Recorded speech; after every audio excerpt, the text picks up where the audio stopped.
Player 2 has joined the game.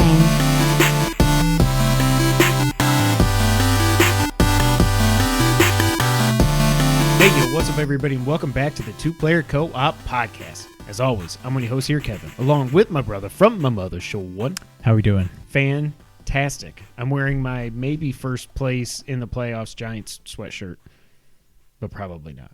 Probably not the way the game is going so far. That's what I figured. That's fine. But if this is the first time you're seeing, hearing, or listening to us, this is the Two-Player Co-op Podcast, where just about every week, two brothers get together to tell you everything you need to know about in the world of video games. If you like that, make sure you like the video, subscribe, and share it with your friends, family, and everyone in betwixt. If you only listen to us on audio services, that's fine as well. Just make sure you leave a 5-star review and make Dustin Starr proud. If you really like us, you can go to patreon.com/2playercoop, just like our producers Steve Appleton, Aunt Sue, and Vernon Slayton did, as well as our affiliate, the homie James Solar. If you like merch, you can go to teespring.com/stores/2playercoop. And that's it, because we don't do the other thing. I thought I deleted it, but it's just still there, so it's still there. I'm not going to say it because we don't use it. Yep. Yep. It's 2021. We're not out of this yet. Are we out of the woods yet? We're not. We're still in the woods. But until we get out of the woods, please make sure you go ahead and wear your mask. Okay? Okay. I wonder when I first started doing this. At least a few months ago. Yeah. Wear your mask. Don't be an idiot. We're getting there. Don't be an idiot. Think that if would an idiot do that thing, and then do not do that thing. Don't do that thing. Baker did it better than I did. So yeah, wear your mask. But like I said, we made it to 2021. James Solar is here. I feel like I said here weird. Sound good? Everything seemed normal. Okay, cool. Sweet. Thanks. We thought we were having some technical difficulties. James Solar came to the rescue to tell us we are not. Yeah, we made it to 2021. I don't know how, but we made it. And we're excited for this year. We're excited to put 2020 behind us. We're also excited for a few little, it's nothing big, but we got a few things planned for 2021. There's a couple big anniversaries coming up this year. One much bigger than the other, but... the first is this year's Zelda's 35th anniversary. And we are planning to play through Zelda 1, also known as The Legend of Zelda. And don't call it Zelda 3. The Legend of Zelda: Link to the Past. Yes. We've done a lot of Mario Let's Plays on here. We've done a lot of Mario Mondays. Zelda Zundays. Zelda Zundays. We may do 2 days a week. It just depends how quickly we can knock these Zelda out. Zelda Zunday and Zelda Zensday. Get them edited and everything. I don't know what Sean's even saying at this point. So we're planning on doing that. There's really no others that I think would be fun to play through. No. 2 didn't get, if you're listening on audio services, he put up a 2. We don't talk about 2. 2's a good game. It's not. But like Ocarina, I don't want to play it on N64, and I don't know how to capture off of a 3DS. It'd be fun to do a Link Between Worlds, but again, I don't know how to capture off of a 3DS. And then it's weird because we're just going to be looking down, not like... It just doesn't work that well. But next year is also Metroid's 35th anniversary, so we are also planning on doing a playthrough of Super Metroid. Metroid Monday. And I was also, yes, that works. At least works. I was also thinking, maybe this year, since it is the 35th anniversary, maybe we'll finally be able to do some let's plays of Metroid Prime Trilogy on Switch. If it doesn't happen on its 35th anniversary, it ain't happening. So when is that? This year. But I mean, I don't know. I know Zelda's March, April. Oh, no, it came out in July in the US in '87 because we talked about this with Adam and Nick on the Nerd 901 podcast. It is earlier, and it was earlier. I thought it was like 86, March or April, February or March or something. Metroid, I don't know. I assume it's the same. I'll look it up. Yeah, look it up. See if they all came out. No, they wouldn't have, because the NES launched in 85, then that came in 86, came to the U.S. in 87. But irregardless, which is not a word, of all that, we're planning on doing that. It's easy to break up the Zelda Let's Plays because you just can go dungeon by dungeon with the fun in between. But I don't know how the best way to do Super Metroid is. I don't know how many bosses August 6th. August. So maybe that'll be later in the year. It was a full year later here. Yeah. Wow. But can you think off the top of your head how many bosses are in, like, just how we would break it up, the series? Like, Zelda's easy. You got dungeons. Metroid? Yeah. We're playing, wait, which one? Super, not Super, regular. okay. There's 4 main bosses. There's the 4. Is that really it?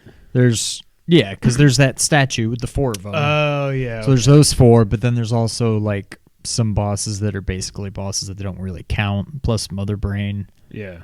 I'd say 5 or 6 bosses. Okay. Well, that would suit perfectly. So we'll see. I mean, we'll edit them down like we do. So yeah, that's it for right now that we got planned for 2021. No date on when That's they're it. going to start. That's it. We're done. No Those are our podcast. goals for the year. So we'll see. I don't know. Like I said, I don't know when they'll start. They'll start relatively soon. We just got to get back because I want to do more Let's Plays. Solar was helping us out for a while doing the Sunshine videos, and I enjoy that because he's a savant at that game, as I've said many times. I just miss us doing Let's Plays, and I think in 2021 I would like to get us back to doing more. So that's one way to do it, and our bread and butter is the old stuff. It just is. And I don't know, maybe we should do a Demon Souls Let's Play of me. The funny thing is, though, playing beautiful PS5 games on that little 1080p TV doesn't really translate. Yeah. But yeah. You said that's all we're doing this year. Do you have any resolutions? Gaming wise, I think I want to get to 75 platinum. so I made it to 19. I was trying to think if there's a way I could get to 20, but I got to 19. Oh, I there's can't remember if it was ways, New trust Year's Eve or New Year's Eve. I'm like, I wonder if there's a way that I can get to 20. You could Whatever. sign into my Vita and do the first game on my Vita. So I'm at 19 right now. I think I got like 13 this year. You had or a big 14. year. You Or had no, a I had big 14, year.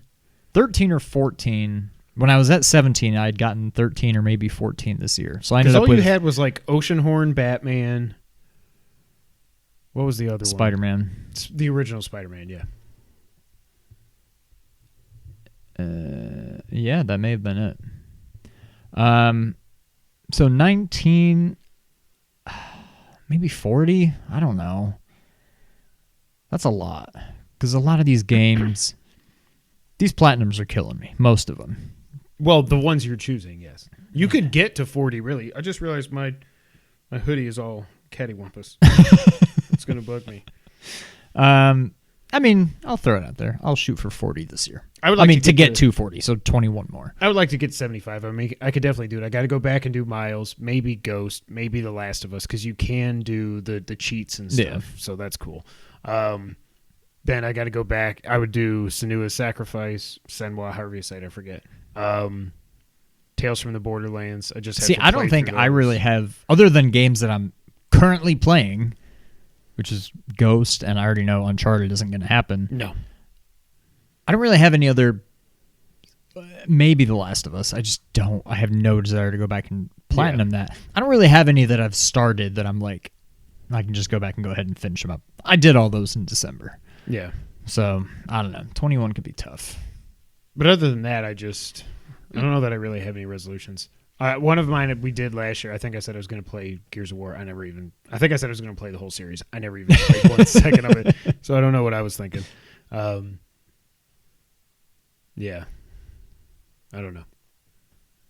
And that's all I can think of. Yeah.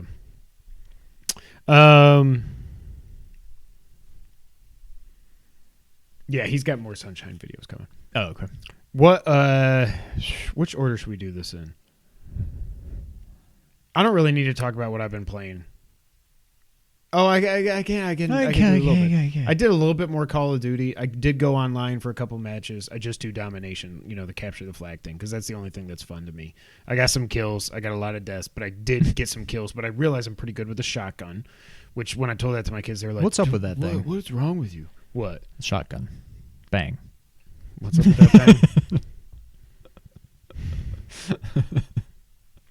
And I played a little bit more of the campaign. I haven't beaten it yet. I've been hooked on another game, which is Demon Souls, and I just freaking love it. But I can save that for the top 10. Sean, what have you played this week? You alluded to it, and you didn't even really talk about it. I got 2 more platinums. Mm-hmm. I completed the epic saga of My Name is Mayo 1 and 2. Both more or less what I expected. I'm glad before I wasted too much time that I realized in 1 and 2 for that matter, but that you had to keep changing the story. I thought it was just tap. You literally just tap until you get it. So luckily, I only wasted. You tap to a certain point, and then once something else unlocks, you go to that and tap away. Yeah. It was fine. It was both of them together took me probably an hour and a half, something like that. I don't know. I'm not proud of it. When he sent me a screenshot of his PSN purchase, I just did the Jack Nicholson thing. Yeah. It is what it is. I'm not proud of it. Other than that, I've been playing pretty much just Ghost with a little bit of what you've been playing as well. Yeah, Sean helped me out with some co-op on some bosses in Demon Souls. I love that game. That Flame Lurker boss, I don't know how anybody beats that thing. He's horrible. We died one time in co-op, and we had him down to literally a sliver. And then Sean was like taking some age spice to get his magic back, and I was trying to heal. As the dude had me in a corner, I was just like, and I looked at his life bar, and he literally had a sliver left, and it was just like, oh my god, you've got to be kidding me. But I am glad you played Hello, My Name is Mayo, or whatever the hell the name of the game is. My Name is Mayo. I don't know why I always put a hello on it. Hello. My name is Mayo. How are you? Jerry. But what do you think of Ghost? I'm liking it a lot. I did finish Act 1. I literally just had to walk down the hill and then Act 2. I haven't even started Act 2. I just went back to 1 and just started killing all the Mongol territories and whatnot. It's a lot of fun. I have no idea how much time I've put into it yet, but I feel, and again, I haven't looked at the platinum. With this kind of game, I'm guessing it's basically do and get everything. And so that's kind of what somebody, I'm doing. like one of them is like kill somebody by kicking them off a cliff, like little things like that. I did find out that when you're in, I think it's the spear, whatever that's called, the spear stance. If you hold triangle, he does like a super kick, and it just like sends him. He like charges it up. He's like, and they just whee. Oh, it is a side kick though. That's awesome. So if you literally have to kick somebody off the cliff, I guess that's the way to do it. Okay, sweet. But it's a lot of fun. I'm enjoying it. Good. No more Uncharted. No, not in. I don't think I've played it since I was waiting for Ghost to install and download and whatever. I think that was the last I played it. Oh, I did actually install, I guess because I got it digitally, I was able to install the PS4 version of Phoenix. I was like, oh, maybe I can just load up my old save and pop a new. No, they don't auto pop. Did you try? No, I just assumed it doesn't. No, some people online were saying most of the trophies pop, but some story ones didn't. I didn't have anything pop, so I just deleted the PS4 version. I deleted it from my trophy list because I didn't earn any trophies, so I could get rid of it because that would just drive me nuts if it's like Phoenix is 0. Are you kidding me? Yeah. So I got rid of it. But some people are hoping they'll patch it in because I noticed that also on Watch Dogs. Nothing. I had like 5 trophies on the PS4 version, but once I finally played the PS5, nothing popped. And if I go to my trophies, it shows I've got 0 trophies for the PS5 version. I'm like, well, damn. So I tried to cheese a platinum and it did not work like Spider-Man Remastered did. Yeah, that's really all I've been playing. You said that's all you've been playing? That is it. There is no news this week because it's a very slow news week. And that's good, but we just did have 2 items here in the wrap-up, so we'll just call this the wrap-up. I mean, it's always called the wrap-up. What am I saying? It's being reported that the PS5 shipped in its first 4 weeks of life, 3.4 million consoles. And since they sold everything, whether it's to scalpers or not, that means they sold 3.4 million in 4 weeks. It's pretty good. Not too shabby. Do we know like what PS4 did in the same? I can't remember, but they were saying all their forecasting was saying they thought it would sell more in the first year. The first inside the first fiscal year, they project the PS5 to outsell the PS4. It's going to be tough when y'all ain't making any. Yeah. And the only way you can get one of these is to sign up for alerts from Wario and just hope you see it right when it happens. I did actually. He popped up and said, "Oh, the digital version's on Amazon." I was like, let me just try to click. Got it to the cart, and I was like, "No, I don't want to do that. I'm not going to do that." Because I did almost think about just getting one and giving it to the boys, but they don't. They've got a billion Xbox games, so they don't need it. Yeah, they're fine. And it probably when I would have tried to check out, it would have just aired out, I assume, anyways. But I did get it into my cart on Amazon, and I thought about it, and I was like, no, I'm not that kind of person. So, to give the PlayStation to your kids. Also that. Also, the PS Plus games were announced for January. Now, I had said last week that I thought Xbox was going to win. I don't think they did. No. I don't think they did. So now, PS Plus for January, Maneater, only on PS5. So the PS5 version of Maneater where you play as a shark and you eat men. I'm probably going to play it just because it looks so absolutely stupid. Yeah. Shadow of the Tomb Raider. Not going to play it, but I know it's a good game. And Greedfall, cool little action RPG that was, I think, pretty well received. See, I wasn't sure. I wasn't sure what that one was, but yeah. Now I'm interested when they get to. So now I do think that PS1, PlayStation 1, the free games this month. I think so. I'm interested now. So it seems like they're going to give a PS5 game every month, but they've already announced. I guess they'll just re-announce that it's Destruction All-Stars for February plus 2 PS4 games. So at least we're getting 3 games now instead of only 2. I still think it's crazy that they never threw in a PSVR game. Yeah, that's true. That boggles my mind. I'm like, you want this thing to be a success. You want people to get it. Just give them a free game. There's enough games. I really like my VR. Yeah. Other than the games I got for it and the games that I already had that have VR support, I have not paid for a single VR game. Yeah. I got Moss and Astro with it. I played, I won't even say most, some of Resident Evil 7, which I already had. Oh, there you and go. some like demos, like Iron Man and stuff. That's it. I love it. I just never you never bought a game. The Arkham one? No, but I was there close a demo? to buying Super Hot once I realized Oh, I yeah. had the wand, whatever those things are called, The moves. but I never did. I don't know. And now I'm just like, now I'd have to hook it all back up. So who knows when I'll even play it again and whatever. James Solar writes in and says that he played Maneater on Xbox One. It's lots of fun. You can probably get the platinum in around 10 hours. Ding. I like that. My That'll problem probably is be my first one this year. I'm hooked on another game right now, but that game is Demon's Souls. I don't know why I keep acting like I'm not. Why do I keep touching it? Get out of here, mouse. I don't need you. I hope I didn't just turn something off. No. Good. All right, Sean.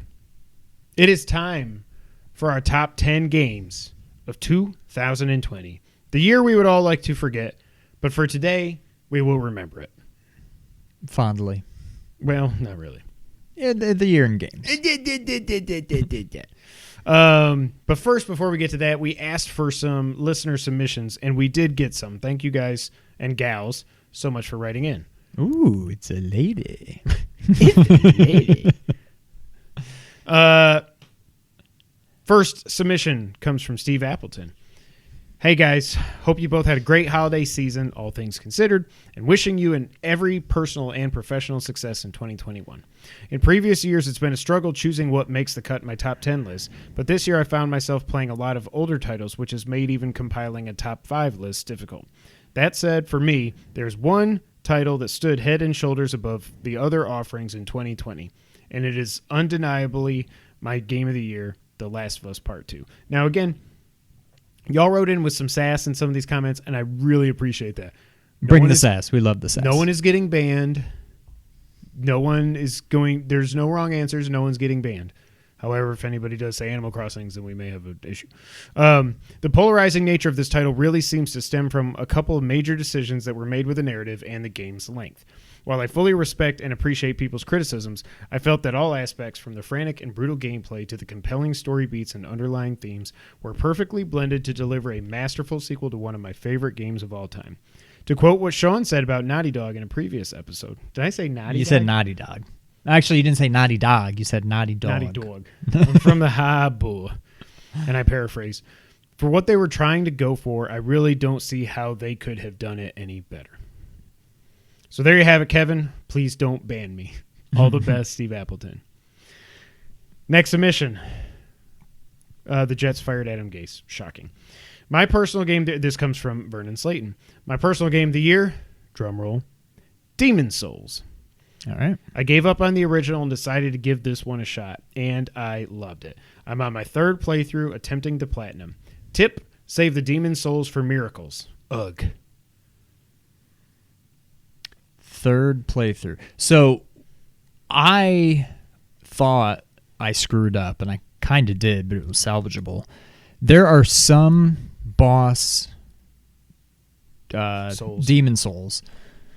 I don't really need to say demon souls that I can't remember. It's 2 one way and 1 the other. You can either get this spell, or that miracle, or it's this miracle.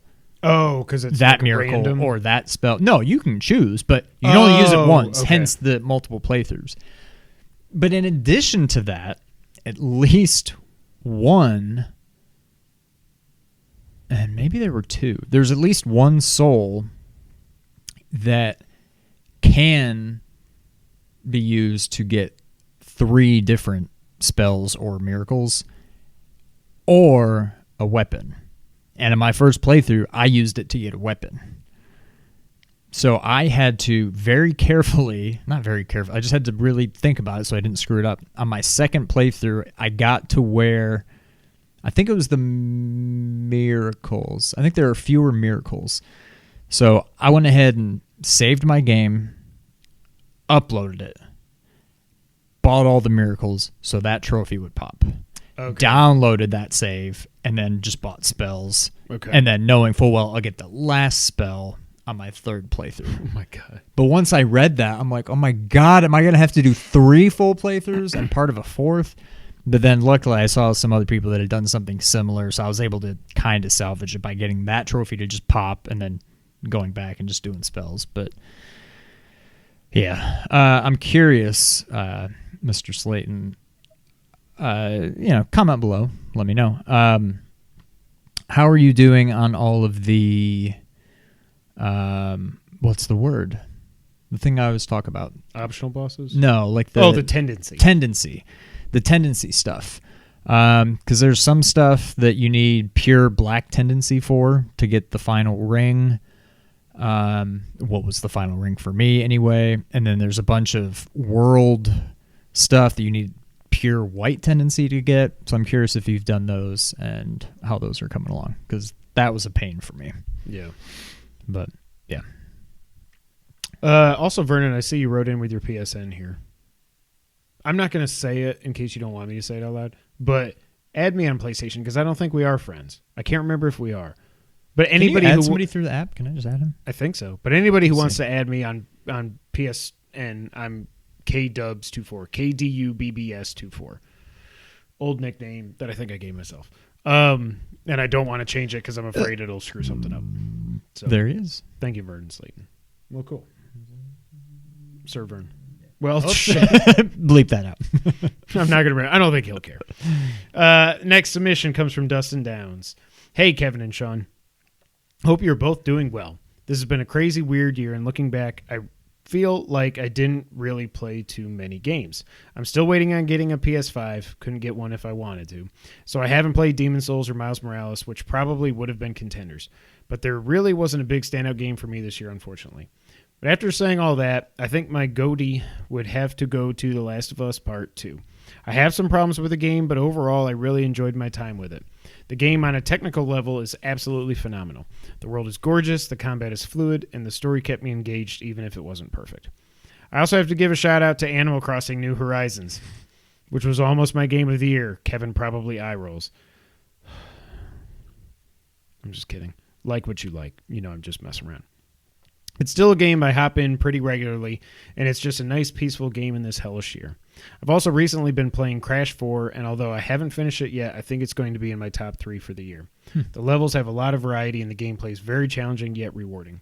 Sorry for the long comment. Don't be sorry. That's for me. I wish you guys all the success in 2021. Thanks for all you do, Dustin Downs. Thank you, Dustin. So what I will say, more on Last of Us later, but what I'll say about Animal Crossing, and I think I've said it before, You love being a turtle? Yes. If they didn't even allow you, because it's too tempting, if they didn't allow you to do the time travel stuff, I think that would have helped. Also, if this were a mobile game, literally the same game, but I know I can just boop, and I'm playing, let's chop down some tree, whatever. Like, it wouldn't have been my game of the year by any means, but I could see enjoying it a lot more. Yeah. But it's just not like firing up the Switch is that big of a deal by any means, but like it just feels like a mobile game masquerading as a $60 release. Triple A. Yeah. So, I don't know. And I think the time travel thing kind of ruined it for me because I was enjoying it in the beginning. And then once I'm like, I know I can time travel, so I'm going to, but it was just such a pain in the butt. And it just it took all the fun away. But yeah. Well, I don't have any idea. Sarah Solar wrote in with just Hyrule Warriors Age of Calamity. Interesting. A lot of people that think, that I guess we're expecting to like that game, they seem to love it. I like the demo. I've got too much other stuff to play. Maybe if I had given it more time, I would have, but I was like, this is not for me. Yeah. It's very much not for me, but I'm glad that the people that want to like it seem to love it. It was exactly what they wanted. So I still need to awesome. just go and look up what the hell. Just look up the plot summary on Wikipedia. Just be like, okay, so what actually happened? Actually, that's before true. Breath Yeah, of I the do Wild? want to do that. And then finally, the homie James Solar writes in and says, hey guys, to Kevin's dismay, everybody's so like I'm going to yell at y'all. My game of the year for 2020 is The Last of Us Part 2. He said 2. I'm just being stupid. And it would have been Super Mario Sunshine if I didn't rule it out for being a simple re-release. Yeah, you cannot say Mario Sunshine. I don't have Galaxy in my top 10. It's not even like a remake because I might have a remake or a couple in my top 10. Those are different. You can't do Sunshine. Otherwise, I would put Galaxy in my top 10. For sure, because I freaking love that game. However, that doesn't include AC Valhalla, Immortals Phoenix Rising, Ghost of Tsushima. Oh, you haven't played Ghost either. The Pathless, which I've heard is supposed to be really cool. Yeah. Age of Calamity. What? So Sarah's playing and you ain't playing it, bruh?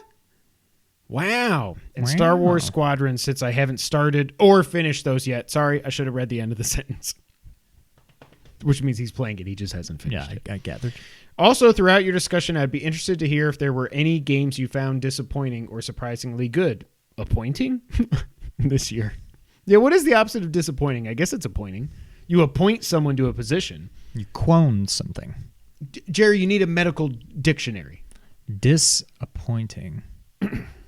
You disappointed me. You appointed me. Appointed me. What did you appoint me? What's another word? Disrespect. Respect. Disregard. Regard. So yeah, appoint? Yeah, I don't think it's a real word. I mean, I know it's a real word. I don't think it works in this connotation. So we had 1, 2, 3 Last of Us Part 2s. Wow. Can't argue with it. I get it. Spoiler alert, it is not my game of the year. I mean, y'all know that. It's not going to be my game of the year. Sarah's bad at sharing, so I'm waiting till she's done with Age of Calamity. Oh, I love you guys. And thank you to everybody that wrote in. We love all of you. Appreciate you. Also, feel free to anytime. We've got doc, the thing. That it's doc always is there. always there. Yeah. I'll delete it out. I actually might save this as a separate one just because I really liked. I don't want to lose that. So I'll feel free to write in one. anytime. Yeah. We love the interaction. Even if we don't specifically ask for your input, please feel free to. Anytime, because we've got it. It's just pinned to our Twitter profile, so you can always go look it up. So those were our reader submissions. Reader submissions. No, we don't write anything unless you read the captions for this, which I'm sure are hilarious. Usually awesome. So now it is time for our lists. Sean, before we get into everything, do you have any honorable mentions? Also, to James Solar's point, I have some honor. I have my honorable mentions, the ones that just missed the cut. I have my shout outs to a couple of games that I played this year that didn't make the cut because they didn't come out this year, but they both would have. And then I've got my most disappointing. Did you play anything that was disappointing? Or So first of all, just a weird note. Oh, that's not even true. I take that back. I take what I was going to say back. I've got 3 games that are missing from my top 10. One was disappointing. One, I think, would have been number 11. Mm-hmm. And one, I just didn't like. So I think I only really played 13 games that would even qualify. This tells. Like, I can't think of any other games that... I tracked 17. Yeah. But like I got Twin Breaker and Top Run. You didn't get those. You didn't get Call of Duty. You didn't get Doom Eternal. Yeah. You know. You didn't get Watch Dogs. What I didn't like, Animal Crossing. So by default, I guess that's like number 13. Yeah, you did make the top 10. What would be number 11? And it's sad because I really was so hyped when I heard about it. Yeah. Command and Conquer. Oh, I forgot about that. I thought it was fun and nostalgic when I played it, but it's a 25. But after like a week, I never played it again. Yeah. Like, I don't know. It's a 25-year-old game. It's tough to go back to. And then what I guess would be number 12, and also my most disappointing game,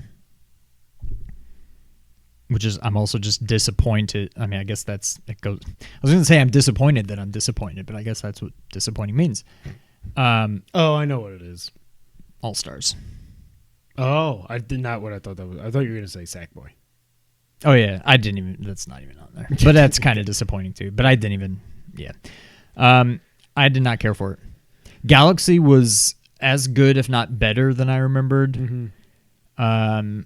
What do you call it? Sunshine was better than I gave it credit for. I still didn't really care for it, but it's not that bad. But it didn't hook me. None of them did, honestly. Yeah. And 64 was borderline unplayable. The controls are terrible. That the camera is terrible. Oh my God. That was a fantastic game. 24 years ago. Yeah. Well, almost 25 now. Yeah. Does not hold up. Yeah. It was bad. So on the other hand, I wanted to give a shout out to Mario Galaxy because it is now my favorite 3D Mario. I freaking loved it. I was absolutely shocked. I could not stop playing that. I would just bring my Switch up here on my lunch, and I'd just be like, well, maybe take a long lunch. And I'm just going around, getting the flippity-floppy, the stars and everything. And I just absolutely loved it, and I was shocked how much I loved it. Mario 64, I don't ever need to play it again. And, yeah, Sunshine is Sunshine. I will say to Sunshine's credit, as I've said before, best camera out of those 3 games. But that's really all I got. Yeah. I think in the end, my disappointment started when I realized that these were not remakes. Before they were just we even re-releases. got the games. Yeah. Once I saw that, and I can get by with the graphics. Galaxy I don't looked care great. about the graphics. When I saw that they just weren't really changing anything, especially in 64 when so many things needed fixing, I was already like, and then it just continued to go down. Even if you didn't there. remake 64's graphics, if you gave it Sunshine's camera, okay, that alone, now let's go. Yes, yeah. But I can't do this Lackey 2 like it. I just can't do it. Yeah, I was making sounds like I was going every way, but I just kept going one way, which is sometimes what that stupid camera would do. I also want to give a shout out to both these games. Would have made my top 10 list if they came out this year. Time Spinner. Absolutely. I freaking loved that game. One of my favorite Metroidvanias I've ever played. I think I did end up liking it better than Chasm. Yep. I think I liked it better than The Messenger. Ugh, that's tough. I think it's my third favorite. Because maybe fourth. Symphony and Bloodstain. Oh crap, maybe fifth. It's behind Symphony. It's behind Hollow Knight. Oh yeah. I think it's behind Messenger.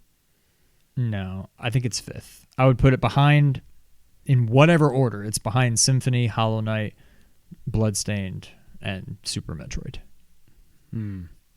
Which are all fantastic games. Like these are all 10 out of 10s. Like I just, it's so funny how before Symphony, finally clicked with me a few years ago when I finally played it, I was like, Metroidvanias should have projectile weapons. I don't like this melee crap. And now that's all what my I favorites, used to think. But yeah, I've come around. Love, if you haven't played Time Spinner, I tweeted it last week and I was going back and forth with some people that were replying to me, through Wario. It was $10 on sale on Switch. It'd be perfect on Switch also. What is it typically? Like 20? $20. Like it's worth $20. Yeah. But apparently goes on sale somewhat often. So. Yeah. I would highly recommend it. If you don't have the time to play it right now, just keep an eye on it. When it goes on sale for 10 next time, get it. Yeah. If you like Metroidvanias. My most disappointing was The Last of Us Part 2. I'm kidding. I mean, it kind of was, but I can't say that it's the most disappointing. The most disappointing for me was Watch Dogs Legion. Yeah. I really do not know that I'm ever going to go back and play that game again now. And that makes me so sad. I don't know why. First off, I should have just tried for review codes. Second off, I don't know why I felt like I had to have that on day one. Because as soon as I started seeing all the reviews, even people that kind of like the game was like, it's boring. It's a bland open world. The play as anybody thing is overblown. And then I got it and I was like, yeah, they were all right. It ended up, out of my 17 games that I played this year, it ended up number 13. Wow. Okay. Honorable mention, just missed the cut. I had number 12, Black Ops Cold War. I just haven't played it enough yet, but it didn't deserve to be above these other games, I don't think. And then number 11, I hated making the cut. It was, when it came down to number 10 or number 11, it was tough for me. But even though I think 11's a better, like a quote unquote better game than 10, I put 10 in my top 10. Number 11 for me was Doom Eternal. Wow. I feel like if I do, and I want to go back to that because I'm sure it runs even, hopefully it's going to get a PS5. Is it getting a PS5 upgrade? I don't know that it is, but it'll just run better, I'm sure. But it ran great on the PS4. It's so friggin' difficult. I had to put it down to easy, and it was still ridiculously difficult. You never stop moving. There's things going around everywhere, and I really liked it. If I would have stuck with it, maybe it would have made my top 10, but I quit after 4 or 5 hours. Because something else came out. Oh, Final Fantasy came out. Oh, yeah. Resident Evil 3 came out, then Final Fantasy came out. That's what it was. And I was like, I'm not going to go back. Yeah. But maybe I'll install it on my PS5 and go from there. If you were curious, I'll just run through this real quick. Number 17, I had Fall Guys. Oh, yeah, that's true. I didn't put Fall Guys. I mean, it wouldn't have made my top 10. Yeah. But Number 16 was Sackboy. I put number 15 as Top Run just because this year sucked, and it's about a guy named Kevin and his dog Buddy, and this year sucked. So last year, whatever. This year probably will too. Probably. 2020 sucked. My dog. I don't even remember if I talked about it in here, but I lost my dog Buddy. Yeah. And then I had Twin Breaker number 14. Shout out to Colin and Chris making the game, but it's just not. I beat it. I just can't get that platinum. I can't. If it was just 2 paddles, either this way or this way, but the levels where it's 4, my brain just can't comprehend how to make, and then to get like S ranks, and I'm like, nah, man, I can't get that. And then 13 was Watch Dogs Legion, 12 Black Ops Cold War, 11 Doom Eternal. Okay. And that leads us in. Oh, by the way, and I'm also, one thing I am disappointed in, but it's fine because one of these I'm going to get to play really soon. I'm disappointed that Cyber Shadow and Axiom Verge 2 didn't come out this year, but it's a pandemic. I get it. Yeah, both likely, hopefully, on our top 10s for this year. I would be shocked if they're... Well, this is big year. Well, no, they should be. I hope they are. I don't want to get my hopes up for anything. Eagles took the lead. Yeah, Giants 14-10. Wow. Oh, man. All right. At this point, I guess I want us to make it. Although if as we long don't as we've already make it, won. Now, if we don't make it, beating Dallas was all for nothing, and I'm just going to be annoyed. Yeah, because now we're going to get like the 12th pick instead of like the 8th or something. Yeah. All right. With all that out of the way, it is time to reveal our top 10 games of 2020. Would you like to go first, or would you like me to go first, Sean? I'll go first. Number 10. Number 10. I'll just come right out and say it. Number 10, Streets of Rage 4. Okay. A game that, we both obviously have a lot of nostalgia for. A game that, as I've gone on record multiple times saying, I think the beat 'em up genre is just, it doesn't work anymore. This is a game I didn't really think, I was so happy to hear about it, but I also feel like had no business even being in my top 10, and yet it did make it. It was it's still very much a beat 'em up. They didn't really change the formula, and I'm kind of glad they didn't. I'm also glad that it was it was Streets of Rage 4, not like Streets of Rage 2 or 3 remake. I'm glad it was a full and apparently legit Final Fight game. Remake is coming out. That was in that Capcom leak. I'm like, what? Yeah. Now is this? I don't think you ever got it. Is this a doable platinum? What is the There's issue a with it? lot. No, it's technically doable, but there's you have to make it through a level without getting hit. You have to do certain things against a boss, like beat a boss without getting hit. Well, I guess you'd have to make it through the level to beat the boss, whatever. You have to S rank everything on hard or something. Yeah, okay. I'm not doing that. When I looked at it at first, I was like, maybe, and then no. Yeah. So what I will say, in the end, it is still it's a beat 'em up game. I don't think I played this at all outside of what we played together. This is a game that it's just not. It doesn't really interest me as a standalone game. But I'm so happy it got made, and I'm so happy it got made right. And playing, co-op with you was like just being teleported 25 years in the past. I loved it for what it was, but in the end, it's a beat 'em up game that I don't think really they don't work in this day and age. It's not my number 10, but I will say I wrote down this note right here. One of my favorite memories of this year was our Let's Play series. Yeah. Because, it was like we were back in the playroom playing Streets of Rage. And that was when we were doing them remotely. I got bombs for arms. We were doing them remotely because we were being good, and we weren't coming over here when we were in lockdown in Memphis. That's true. We never even really got to, not to say that we couldn't. We never got to sit We down never and got play to do it. couch co-op. Yeah. But yeah. All right, I will allow it. My number 10 from Capcom, Resident Evil 3. I liked it. I wanted to like it more. RE2 Remake probably should have been my game of the year last year, if I'm being honest. But I'll kind of talk about that later. Is Death Stranding number 1 again? Yes. PC Gamer gave it their PC Game of the Year. I saw that. Yeah, I saw you retweeted it. Wow. In reality, there was no way this game was going to live up to the RE2 remake, which to me is the best Resident Evil ever made. After that, it's probably 7 or 4. I think I would say 7. I cannot wait for Village 8, whatever you want to call it. It'll be interesting now. And I'm wondering, once we actually get the date for 8, the 8 date, I wonder if I'll finally go back, because I've only played through 7 once.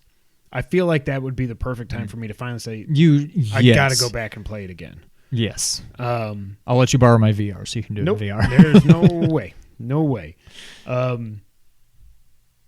Yeah, it's just going to be weird after playing 2 RE games.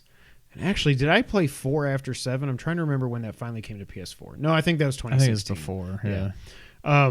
But after playing 2 third-person Resident Evil games in a row now, I wonder what it's going to be like going back to 7 and then playing 8. I think it'll be fine. To me, it works perfectly in first person. Yeah. But I mean, I did like the game. I think it's a solid 7.5, 8, somewhere around there. It was short, obviously. I loved playing as Jill. I thought she was a great character. I actually liked Carlos. I liked his sections. They broke it up and everything. I think they were really just trying to recreate, Leon and Claire from 2, but do it in a different way. Also, Carlos's hair was amazing. That just popped in my head. It was just like this puffball. And I think the reason it's number 10 and not 1 or 2 was that Nemesis was built up to just Nemesis. But he was Nemesis. Why didn't they call it Nemesis? He was just kind of blah to me. And I came in with no preconceived notions because I never played RE2 before I played the remake. I didn't play 3 before I played the 3 remake. And he's just nowhere near as scary as Mr. X. Like, that dude just walking around the police station is terrifying. And again, I know I've talked about it a million times, but the fact that he is actually walking around the police station, like he's in the world walking around, is just so terrifying. And like knowing that makes him even more terrifying. Nemesis is just like every time he shows up, it's just like, stars. And then he's got a freaking rocket launcher, and and a lot of his things were like cutscenes, or you just had to do like tap, tap, tap, tap, tap to crawl as Jill to get to your gun and blow something up or whatever. I do remember the final fight being pretty cool when you get the big gun thing. Yeah. But overall, it was just, it felt like it was just, I wonder if RE3 felt like back in the day. Of course, DLC wasn't even a thing. But to me, RE3 make felt like it was DLC for RE2. Like they should have been one package because it is one story with everything happening at the same time. And I wonder back then, maybe you can tell me, if it felt like 3, and I know they cut some stuff out of this too. Like there were some areas that didn't make the game. So I don't know. There's a whole thing I read, and maybe you'd read it too, around when 3 Remake came out, that there was this whole thing, and I don't remember what the story was now, but basically how 3 was like rushed. 3 was rushed, yeah. Like it was, I don't know if it was like one of the last PS5 games to come out, and it was like there was just maybe it was around the time. No, it wouldn't have been, because Code Veronica X came to PS2 a while. The original after 3 you're talking about. Yeah. I think I said 3 Make, but I meant 3. No, I was saying around when 3 Make came out, there's a story about the development of 3.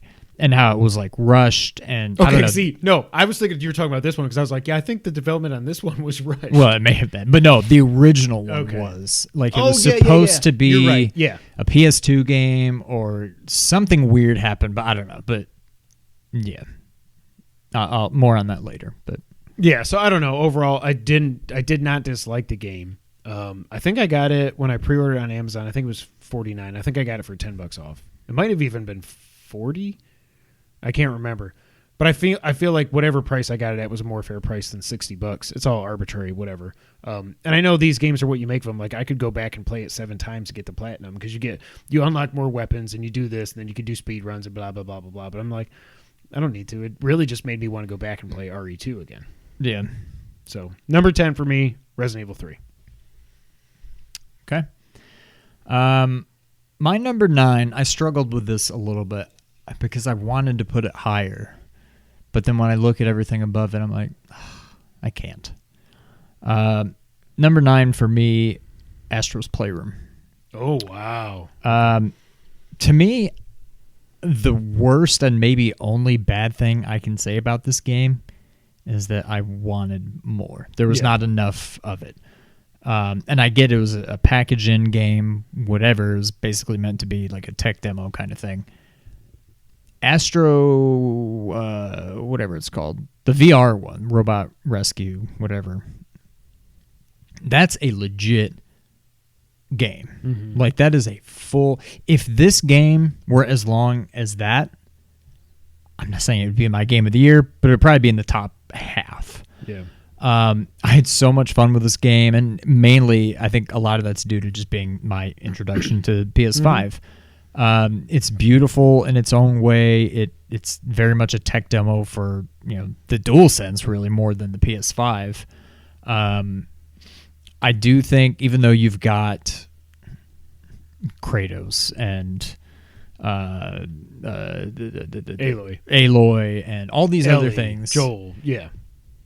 I think Astro should be, if he's not already, kind of the new PlayStation He's mascot. the de facto mascot, yeah. Like, because when it comes to especially somebody that could not really compete with Mario, because no one can compete with Mario, but you need something that's family friendly to be a mascot. You can't have Kratos yelling Ares and ripping people in half and stuff and really be your mascot. I mean, hell, they put him in Fortnite as a cartoon character, so who knows? But yeah, I completely agree with what you're saying. It was just such a fun, charming little game. The perfect way to kind of show what you can do with the PS5 and with the DualSense.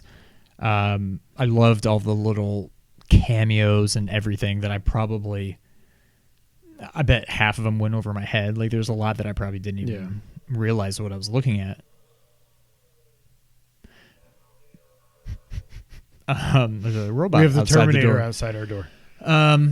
But yeah, the worst thing I can say about it is I wanted more. I would have gladly paid, maybe not $70, but $50 or $60 for a full game of this.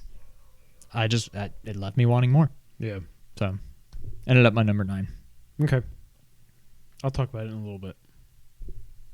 Number 9 for me, pretty close to you. Streets of Rage 4. Okay.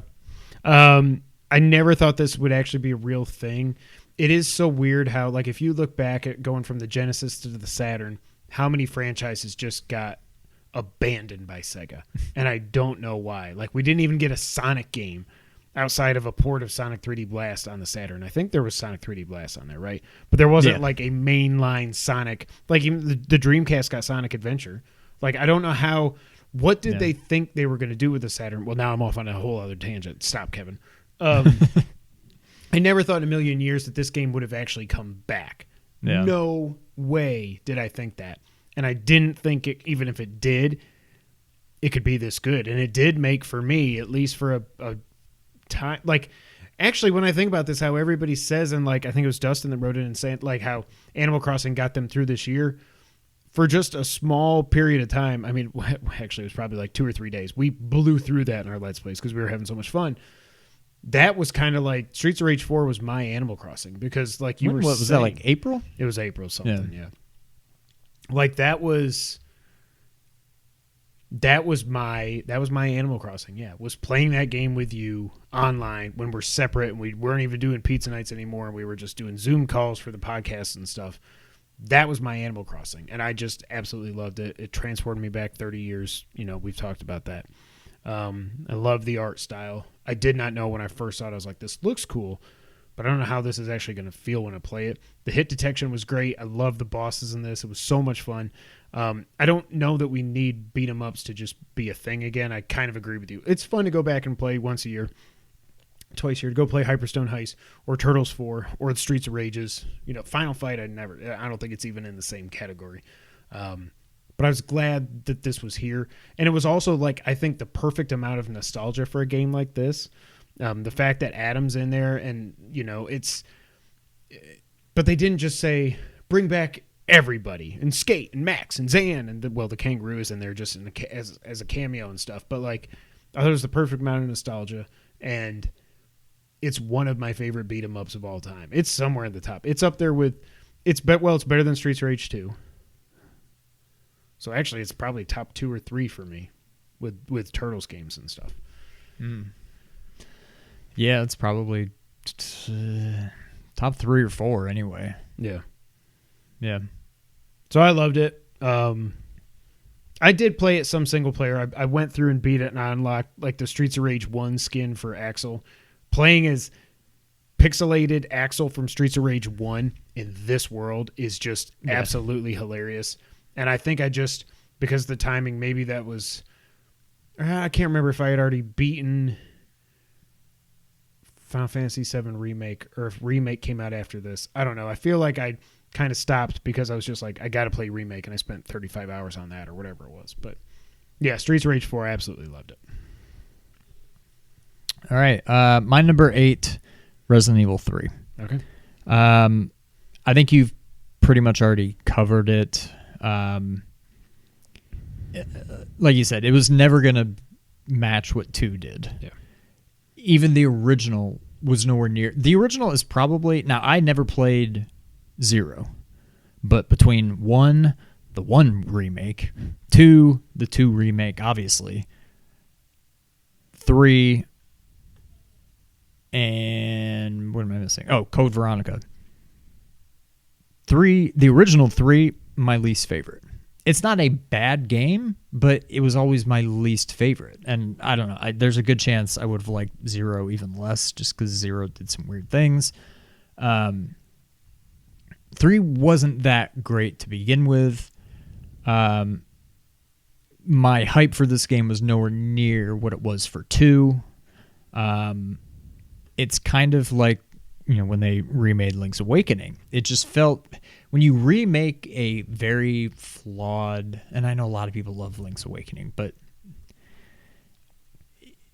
there's a lot of things that don't make sense in a today game that they just kept in there to be faithful, and that's fine. That's kind of how this felt. I don't feel like Nemesis is that scary, which is weird because he's basically Mr. X but with weapons.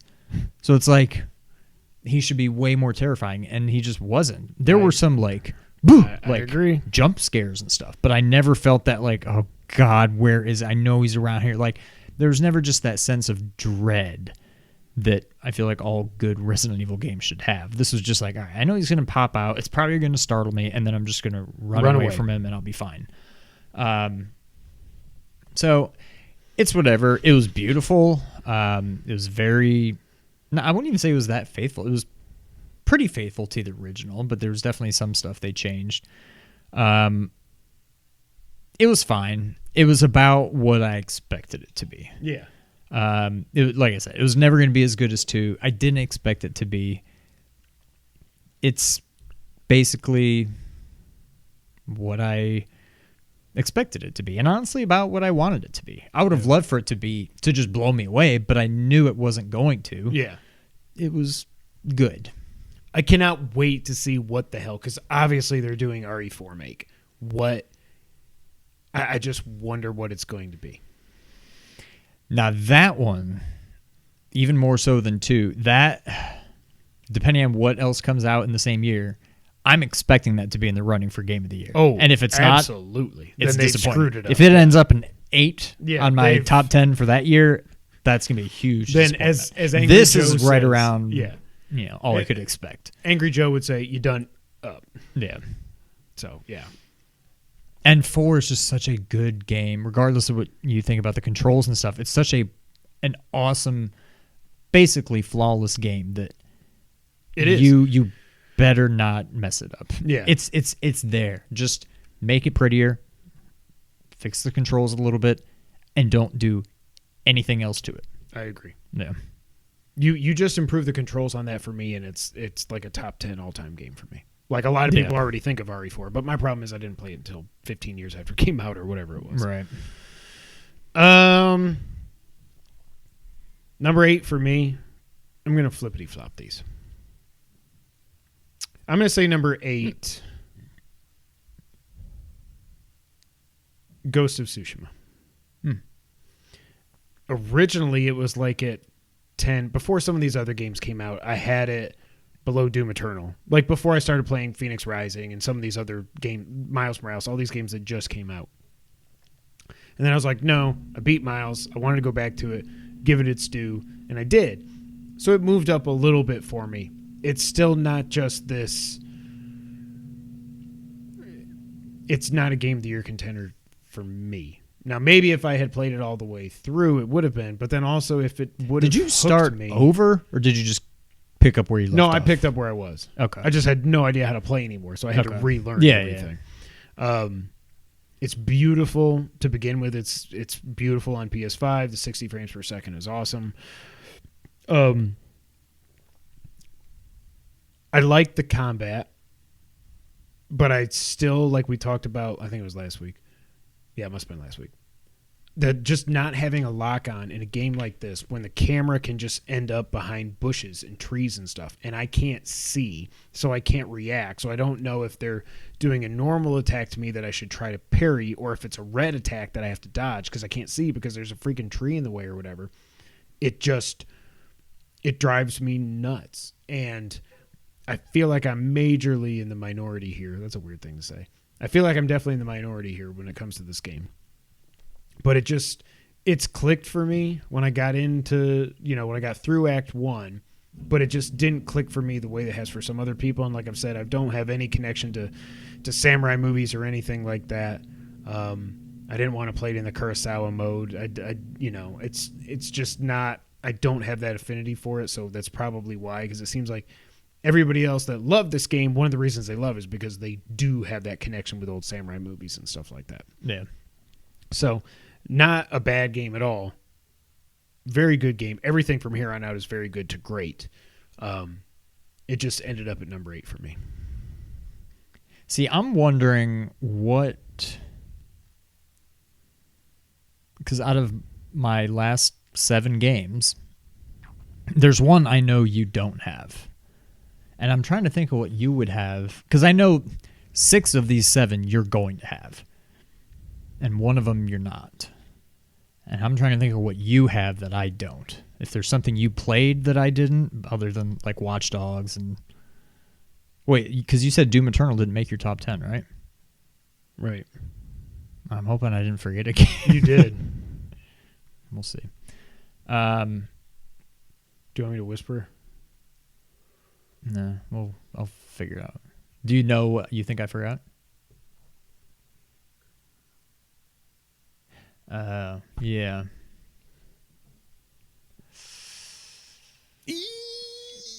Where would that have been?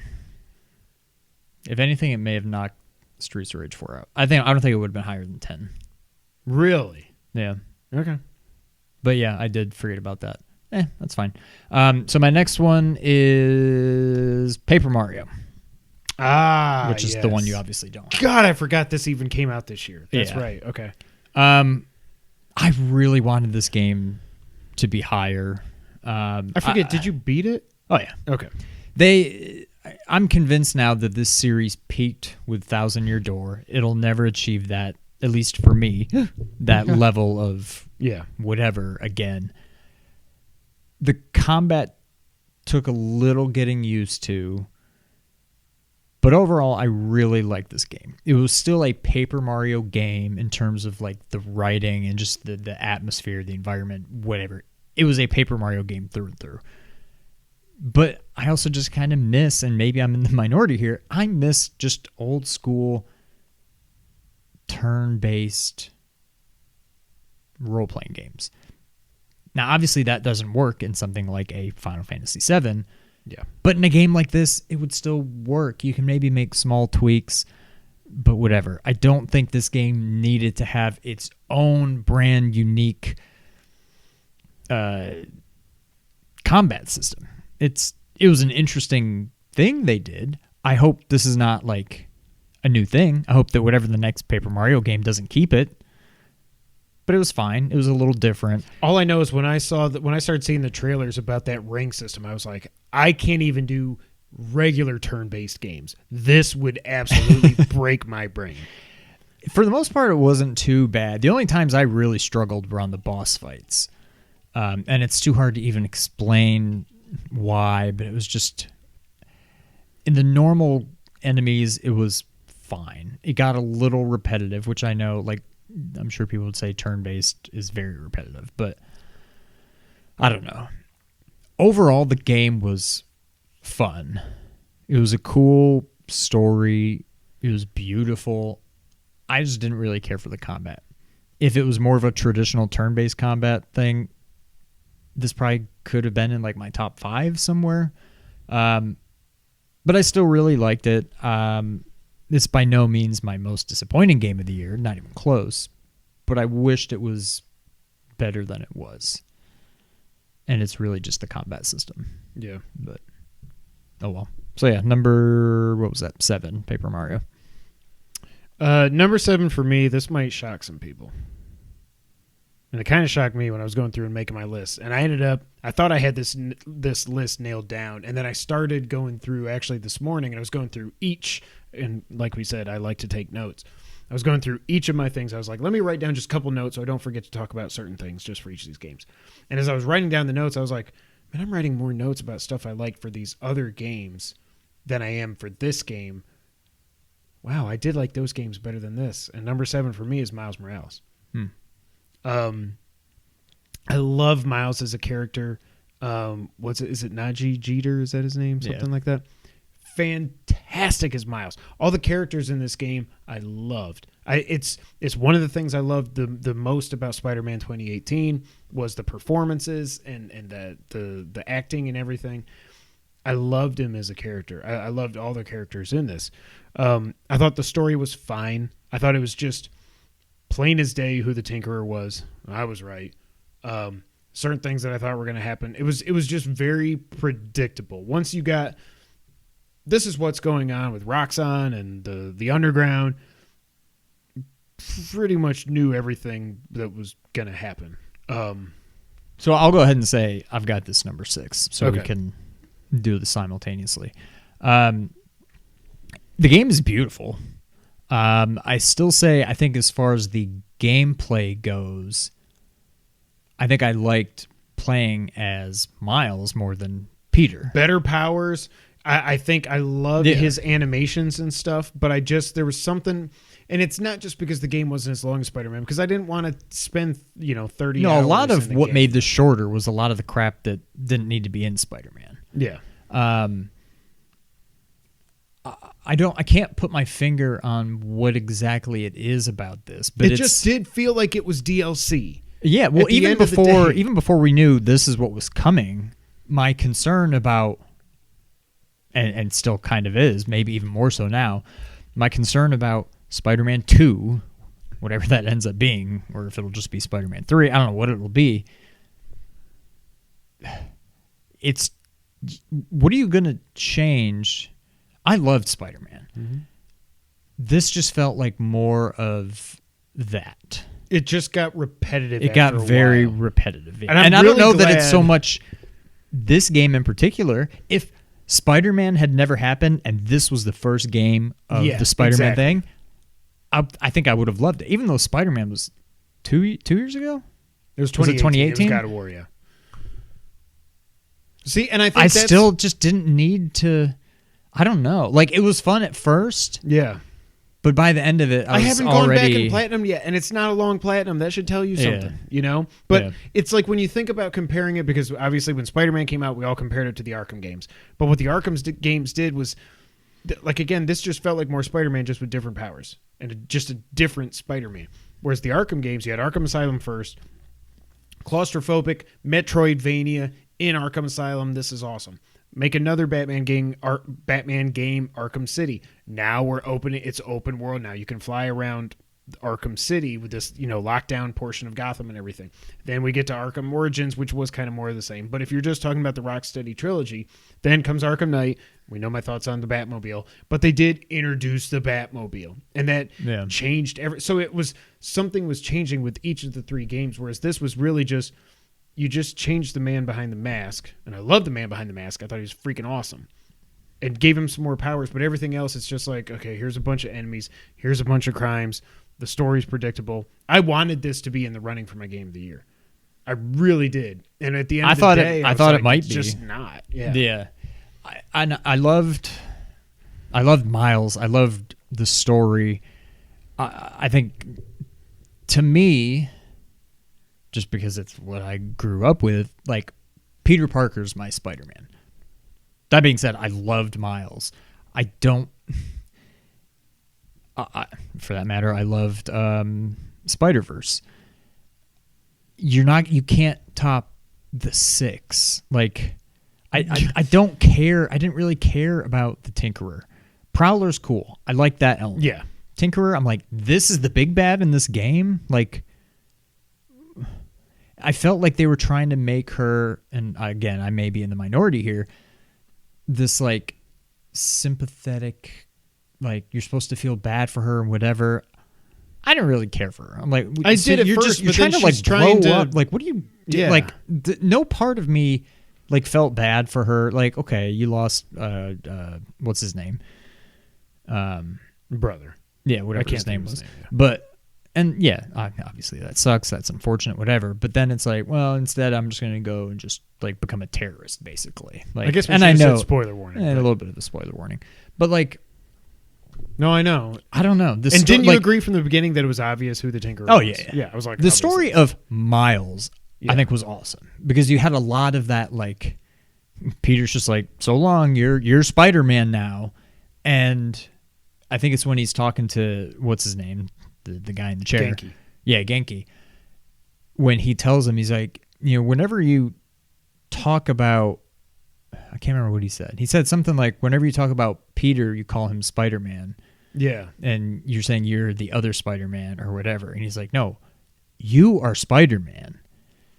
I just thought, like, I think the story of Miles was done and that perfectly ending in this with game. how And the they all- ending, yeah. like, it was so good. I loved the story of Miles. It's just more the backdrop. Well, It's and I also the- love the when you're walking around New York City as Miles and you're like seeing his culture and everything. I heard from people that are Puerto Rican Americans and stuff are saying like It was this so isn't cool like to be able to pandering. see This your- is like they Yeah. freaking nailed it, and that is so cool. And I loved I loved every part of that, and I loved how caring Miles is and everything. I just loved Miles more than I loved the game, I guess is what it comes down to. The only thing I can think of for Spider-Man 2 or whatever would be open it up so it's not just Manhattan.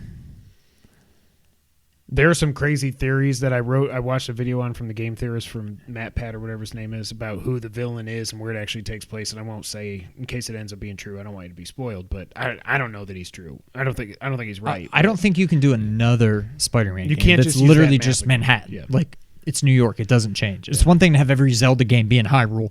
Hyrule looks different every time. It's a made-up place. This is Manhattan. It's going to look identical every time. You can't do that again.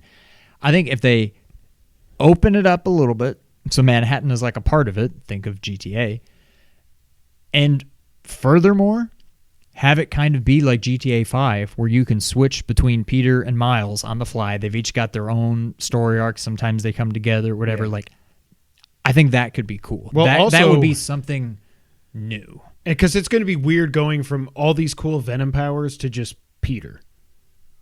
Yeah. That's Yeah. the other part of this. So, yeah. So, I don't know. I thought it could be in the running for Game of the Year, but I was always kind of confused. I'm like, what is this game? Is it really a full game? And I don't know that it really is. But it's fine. Like, I think the length was fine. There's no part.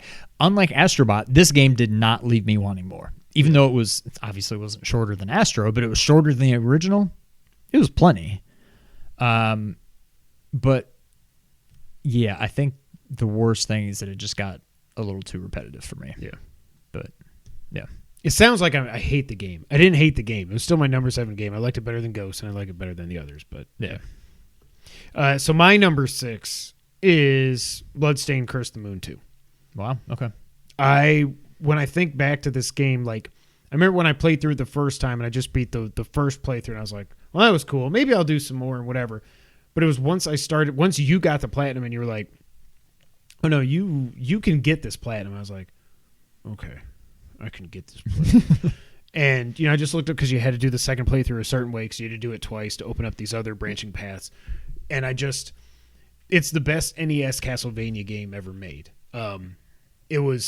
I think it's better than Castlevania 3 at this point. And it's better than the first Curse of the Moon, which I really liked. And it just like came out of nowhere. Yeah, it was just like, oh, this is coming in 2 weeks. Yeah. What? I absolutely freaking loved it. And I wanted to platinum it. Once you told me I could, and I was like, okay. And there were some parts where on a certain playthrough, like if you didn't have I can't remember the name of it, but the little doggy in the mech suit. If you didn't have Hachi or whatever. Hachi, so you could just stomp on spikes and walk across. I'm like, okay, now I actually got to play more, Yeah. and I can't just use his invincibility to get through all these enemies.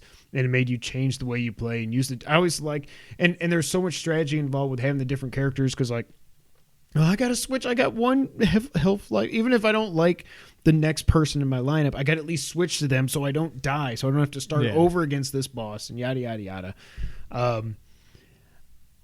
The different branching paths, the way you could tackle these levels in so many different ways based on, and of course they designed it that way because there's something you'll be like, what's that opening up there? I can't jump that high. Oh, I'll get to it eventually. Yeah. I love the level design in this game. The bosses were insane. The bosses were awesome. Like obviously those would never work on the NES, but it's just so cool. Like going like with Shovel Knight 2, none of that would have actually worked on the NES, but it looks like it could have until stuff. If you just saw a screenshot, maybe. But then you see some of these bosses that are filling up the entire screen, and the final boss fights and everything were just, I loved it. I definitely got frustrated at some points, but through my 14, 15 hours, whatever it was, to beat all 5 things. Oh, and then all of a sudden there's that part that comes out of nowhere that I did not expect, that I won't spoil in case you want to play it. I was like, this is awesome. And also there's a billion things. I did not think I was going to get that trophy for doing it with just Zangetsu. When I was worried about that. And then once it ended up being easy. I did it on my first try. Yeah, I didn't struggle with it, but I remember when I saw it, I was like, oh, yeah, God. Because after I went through it with everybody, and I was like, I've got a million things flying everywhere. How am I going to do this with just Zangetsu? And then I did. Yeah.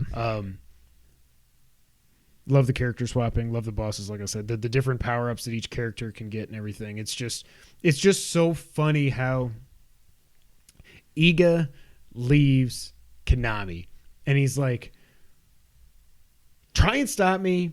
I'm making Castlevania Symphony of the Night, and I'm going to have Inti Creates make Castlevania from the NES, even though I wasn't like the director. He was involved with them, I think, but he wasn't like the head honcho. He wasn't the head honcho until Symphony. And he's just doing it. Like, it's kind of what I wanted Kojima to do. And maybe he will with whatever the next thing is. But I mean, with Death Stranding had some Metal Gear blood in it for sure. Blood grenades. But yeah, I loved Curse of the Moon 2. When I was thinking back over it, I was like, man, that for a game that I didn't even know was going to be a thing, I absolutely loved it. Yeah. All right, mine is this number 5? Mm-hmm. All right, so my next one is, I wouldn't be surprised if it's yours too. Nope. I'm kind of shocked you haven't said it yet. Last of Us 2. Okay.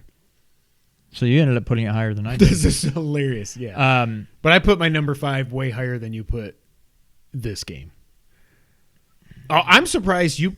Wait, no, you already said RE3. I don't know what I'm missing here. Oops. So I missed that. Oh my God. Are you gonna put Fall Guys like at number 1? This game, I don't think I love it as much as a lot of people, and I certainly don't hate it as much as a lot of people. I have no problem. Literally, the more I think back, I don't think I had any problem with the storytelling. I certainly don't have any problem with the storytelling. I can understand having a problem with the story. Oh, you put Ghost ahead of it. Now I see what I was missing. Okay, yeah. Continue. I think the storytelling was phenomenal. At first I was like, oh my God, I have to play through. Just in case. I don't know how anybody has. If you play the game, you know what I'm talking about. Part of my biggest problem with the game, I think, was, again, going back to Astro. This is the opposite. Astro was too short. Spider-Man was just right. This game was too long. Especially when you think you're getting near the end, and it's like, here's a whole new area. I was like, oh my God. I already kind of thought it was too long. And then when I thought I beat it, and I still had, I don't know, a few hours. It was like 3 or 4 hours, I think, yeah. I was over it by that point. I don't think that part of the story needed to be told, or at least not played. It could have just been the ending and trimmed down a lot. Like basically just to the end of that part. At the end of like Act 2 or whatever you want to call it. You could have done that in a different way and cut out that whole last part, and that would have made it more palatable, I think. The game was fun. It was beautiful. The best looking PS4 game, I think, hands down. Voice acting, phenomenal. It was too long, and I loved what they did. In hindsight, I really loved what they did with the storytelling. Gameplay elements aside, it was a little bit disheartening to the way, when you're just like, oh, God. And I'm not even talking about the end. I'm talking about more that halfway point. The halfway point, I was wait, like, really? But I told you they were going to do it before we got there. I was like, they're going to Kylo this. Just watch. And I was right. But I was fine with that. Like, I think they made a very good argument. Like, who is I'll save it. I'll right. save it until I talk. Until I do my number. Then I'll talk more about it then. But I love the story. Again, I loved the storytelling. I also think I loved the story. I at least liked it a lot. I hope this is it. There's no part of me that wants a part 3. No. I don't think it's needed. I don't even know that this one was really needed. It wasn't. I think I'm glad they did it. It probably wasn't needed. I think a part 3 is absolutely not needed. The only thing unless I would you do say, some kind of like prequel, like no, not even that. You could do another game in this world. Give us a whole new cast of characters. Yeah, doing the same universe. That. I don't want any more Ellie, Joel, whatever. I don't want any of it. Just yes, I would like to see. What the hell? Oh, dishwasher. What the hell did Jess just buy? The only other negative thing I will say, A, the lack of boss fights, and B, pretty much the only true boss fight in the game was god awful. It was just terrible. The creature was like disgusting. Like, I'll give him that. Like, okay. It wasn't fun. It's not even like it was that difficult. It was one of those things that just felt difficult just for the sake of being difficult. Like, it just felt cheap. And I'm like, I can't see what I'm doing. I'm running around in circle. It wasn't fun. No, at all. I agree. The other boss fight with the sniper, that was pretty cool. That was cool. But the other boss fight, it kind of sucked. But, well, there was another boss fight. Well, I mean, I consider and I was that. Like, just kill me, please. Please kill me. Yeah, I guess I consider that one with the creature as like the one true No, I agree. boss fight. But yeah, number 5, Last of Us 2. Yeah, I'll save it. All right, number 5 for me, completely different. Astro's Playroom. Wow, okay. I loved it. Like, I get it that I like platinumed it in like 4 hours or whatever it was, but there was something about this. And it's probably, if I look back on this 2 years from now, will I still feel this way? Probably not. But having this, so like I finally get my PS5 delivered and Spider-Man's got to install and download the updates and whatever, and I don't feel like playing Watch Dogs, whatever. So I'm going to play Astro and just like beautiful 60 frames per second, 4K, the DualSense coming like alive in your hands. I could not believe that, to me, this was so much more than just a tech demo. To me, this is one of the best because we don't even get pack-in games anymore. That's not a thing unless you buy a console years down the road and they throw in a couple of games with it, whatever. Like launch consoles, you don't get. We didn't even get with the stupid Switch. They couldn't even throw in 1-2 Switch for crying out loud. Yeah. Like, I'm not saying this is better than Mario Brothers or Mario World or anything like that. But as far as like recent pack-in games, because they don't exist, this was just amazing.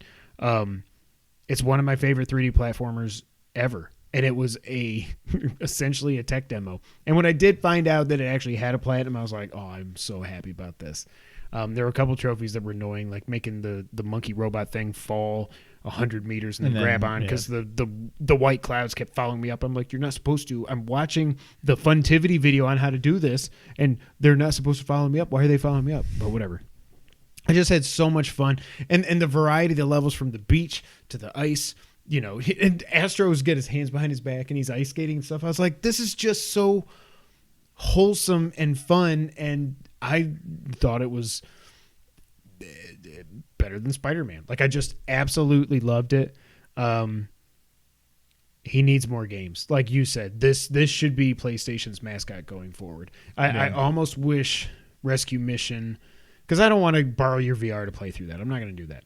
But like, can you play it without VR? I don't think you can. Yeah. You should be. I mean, it's not that. You could easily play the game and just use the right stick to move around instead of literally, like, it's not like it just wouldn't work outside of VR, like super hot. Like, okay.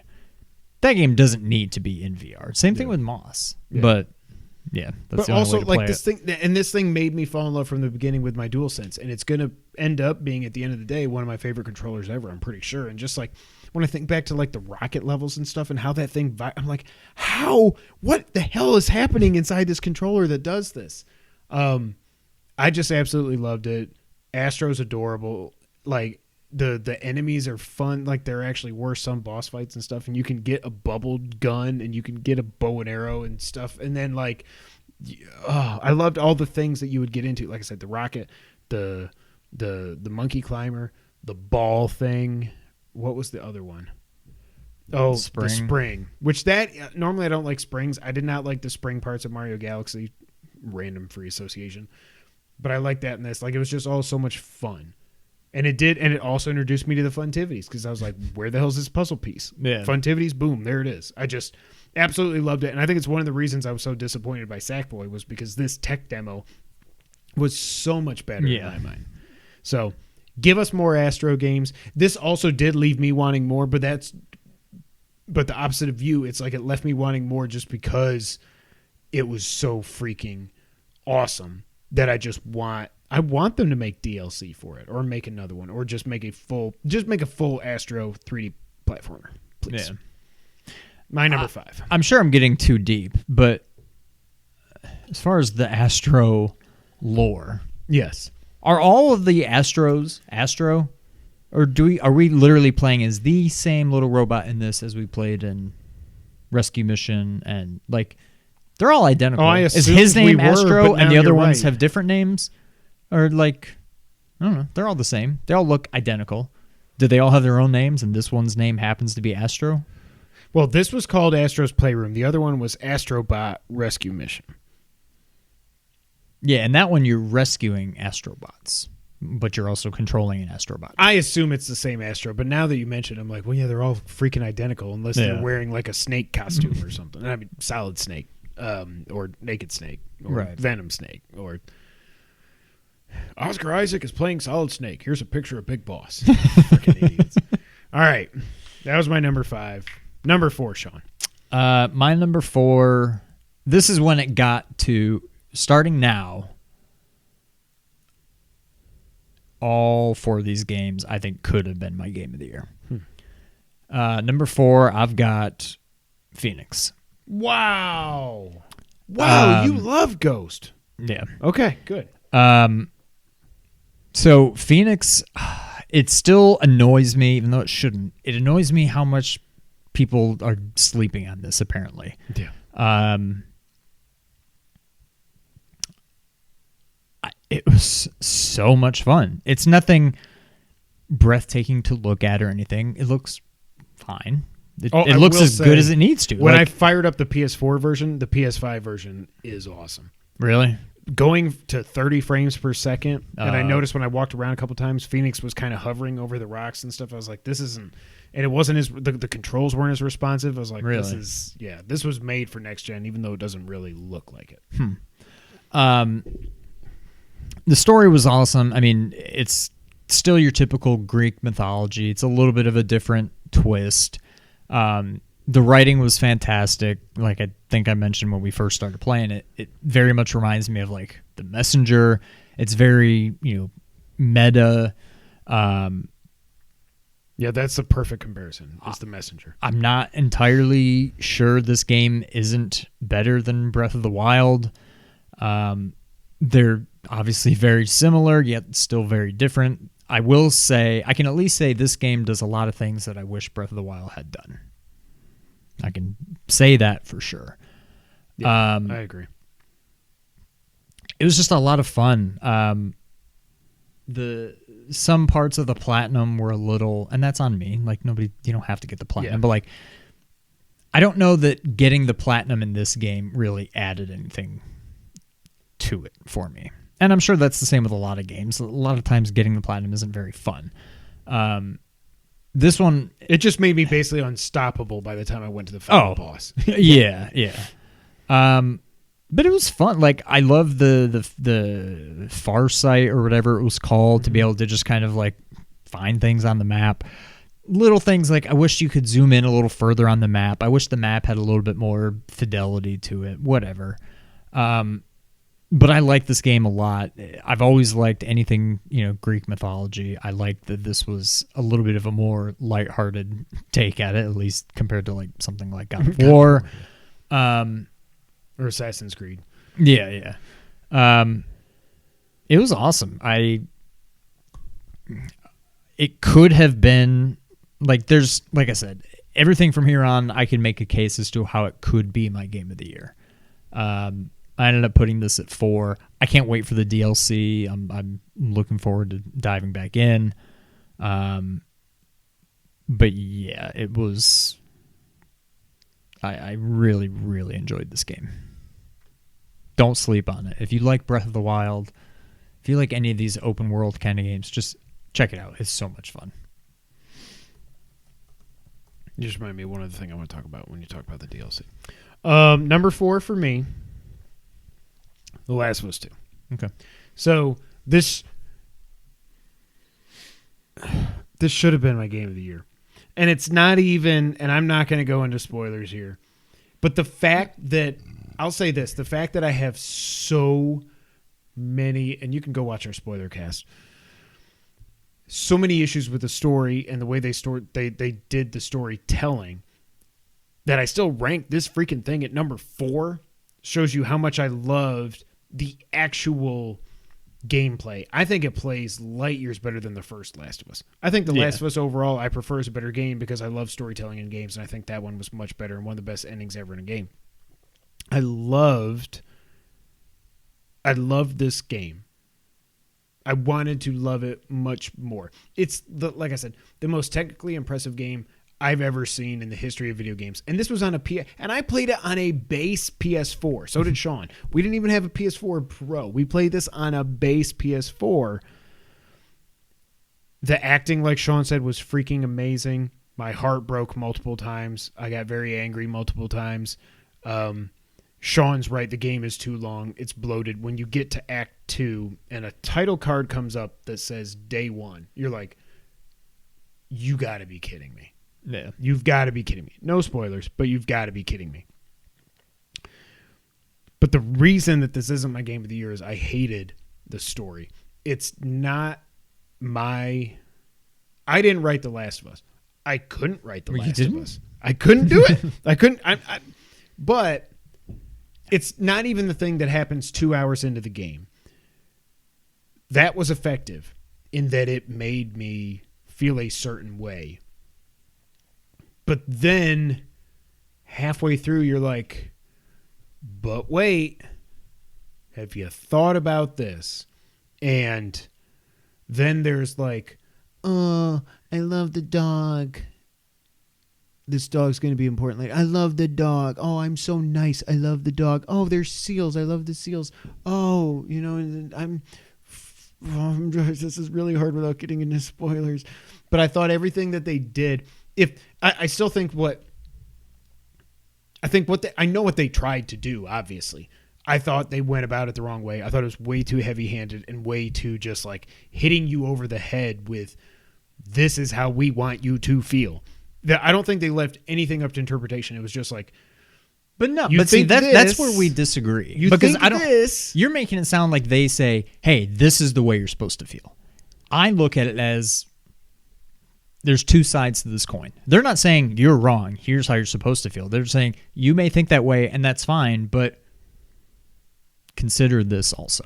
I don't think they're saying this is how you should feel. And I was torn. Like, I wasn't necessarily team so-and-so or team so-and-so. I'm like, I get it. I can see both sides. And I can't say that I would have done anything different in person B's shoes. But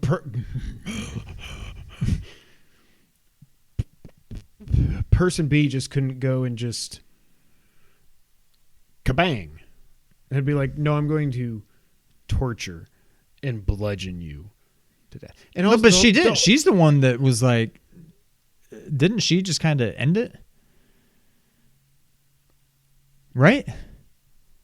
It was the other people who were like being so hard to talk about. But like at that point in the beginning of the game, isn't she the one that's like, she's got the shotgun and like, she's got the golf club.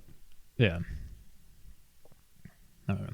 Now you end up finding out that she tried to stop them from doing something to somebody else. But it's not like they did what they did to try to get Ellie.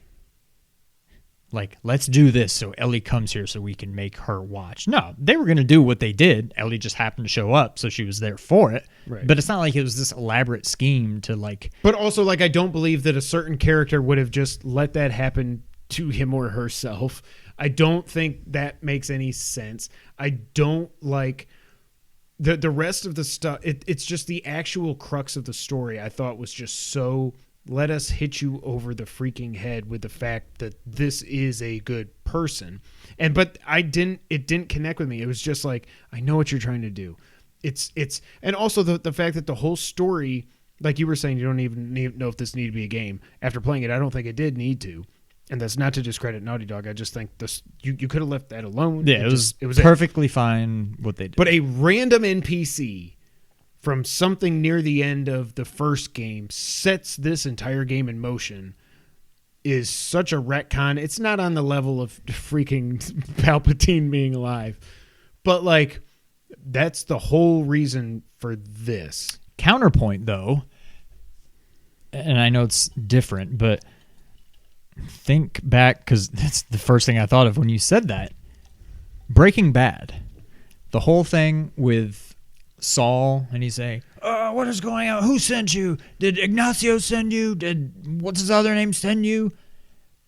That throwaway line basically created Better Call Saul, which is unbelievable. Which is unbelievable and one of my top 5 favorite shows of all time. Yeah. But it was actual named characters. It wasn't just some random guy that just like got hit by a bus or something. And then you find out that was Saul's grandpa or something like that. It's just... I don't know. It was just so over the, and then like you said, and then it just wouldn't end, and by I was like, oh my gosh, we're still going. And then the actual ending, I was like, I still didn't, I wanted Ellie to do something that she didn't end up doing. Still by the end, I was like, no, do it. Yeah. I felt the struggle and I felt the pain and everything and the flash where she sees something and then there's that one moment though that like there are some moments in this game that are disconnected from the main story where it's the flashbacks and stuff that just make the game like that's Naughty Dog. Like, and it's Naughty Dog, but it's also Troy and it's Ashley and all these amazing actors that I just wish you could have done. And also, we were sold a false bill of goods from that first trailer. Like, they lied. They straight up lied to us. I can't believe this is my number 4 game of the year. This tells you how much I loved playing it. But, like, there were certain things, like, they lied to us. Like, this was Okay, but wouldn't it be weird if in the trailers you just didn't see a certain person at all? Like, that would kind of give it away. If they're like, hey, here's so-and-so. Where's so-and-so? How come we're not seeing so-and-so? Everybody's going to be like, but you're setting... Are they going to... You didn't even have to show that then. Why show something that says you think I'd let you do this alone? Why even put that in a trailer? Because you're telling people the game is going to be these two people. And it is not. Yeah. Now, I know Kojima showed Snake going through the tanker or through the big shell and everything. I get that. But I don't know. I don't want to say too much more without spoiling it. I don't think people that like the story are wrong or dumb or something. It's just for me personally, I didn't hate it. I really didn't. Yeah, I didn't like it. I will say the way and I'm not saying I'm right, you're wrong, but the way I feel about this game, I think, not to get too whatever, political, whatever you want to call it, could go a long way in today's world. And just try, I'm not going to go and say, there's good people on both sides. I mean, there are, by any not means. I mean, there are, good, but not everybody is good. But right. just try to see. I'm not talking to you. I'm talking to everybody. Just Last of Us 2 aside, just try to maybe not be so quick to judge and see things from other people's point of view. That's all I'll say.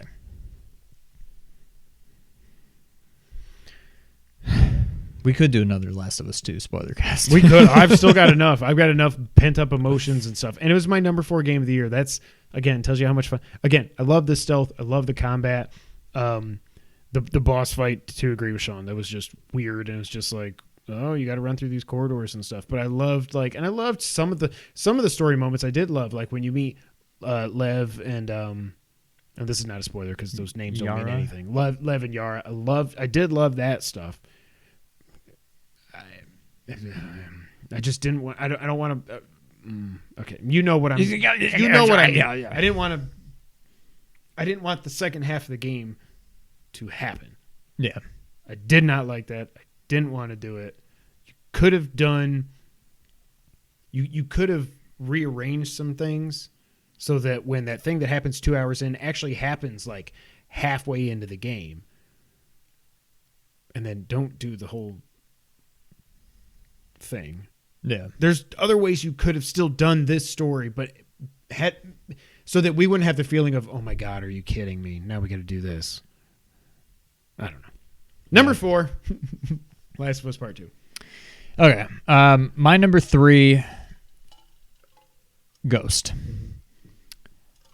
I am loving this game. I think it is just...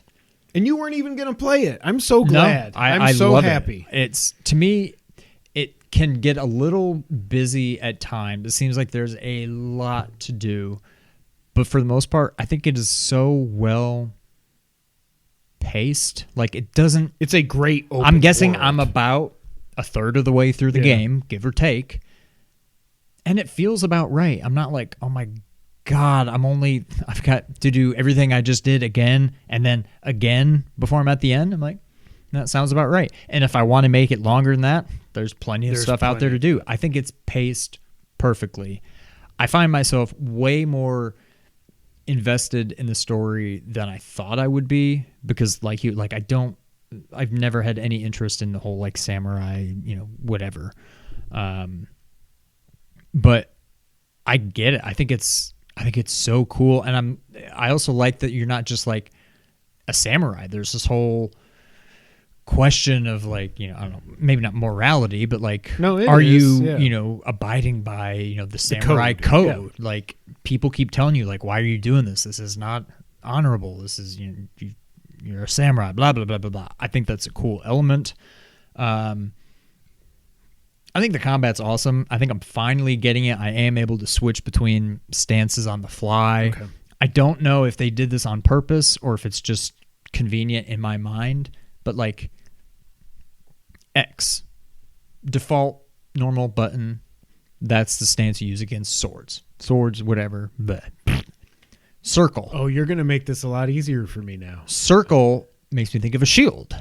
That's what you use against people with shields. Triangle, point, like a spear. That's what you use against spear guys. Square, big block. That's what you use against the brutes. Like, and I don't know if they did that on purpose or if that's just what my brain has created as a way to make it make sense. So I'm able to switch between. I wouldn't be surprised if they it. did. That makes complete sense now that you said it. But I'm able to do that a lot better now, and it makes a huge difference. When I had just the sword and shield one, I pretty much never left the sword. Yeah. But it makes a huge difference, and now I pretty much switch between them. Unless I'm getting like triple teamed by like a sword guy, a shield guy, and a spear guy, then I'm like, I'm going to try to just do what I can with this one stance. But like, I switch between the stances as you should. I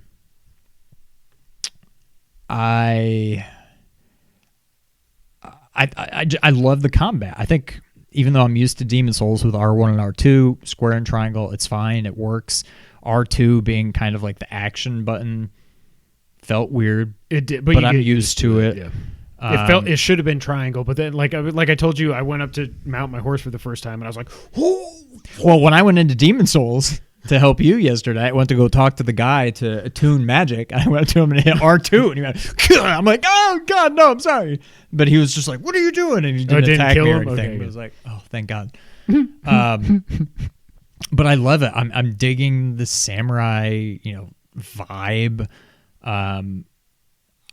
I like it a lot. It wouldn't surprise me once I'm done with this game if I look back and say it probably could have been 2 or maybe even 1. I don't know. Like when I first started playing it, it was at least below Phoenix. What was number 5? Last of Us. And I may have even had it below Last of Us originally. So it's already gone up 2 spots just in the last week or so that I've had it, and I've gotten more comfortable with it.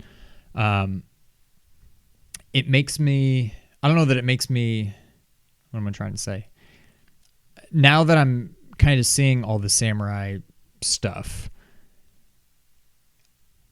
I know I'm probably like the last horse to cross the finish line, but there's so many parallels to draw, I think, between samurai and Jedi. And there's so many, it just you can tell that was kind of, and maybe it wasn't, but it seems like it should be kind of the inspiration for just the whole Jedi Order are samurai, and they abide by this code, and they this weapon is it is part of them and all this stuff. I just think it's so cool. And the ghost is the dark side. Yeah, that's true. I didn't even really think about that, but yeah. I'm really digging it. I don't know if by the end of the game I may start to be overwhelmed, especially if I end up trying to get the platinum, which I think I will.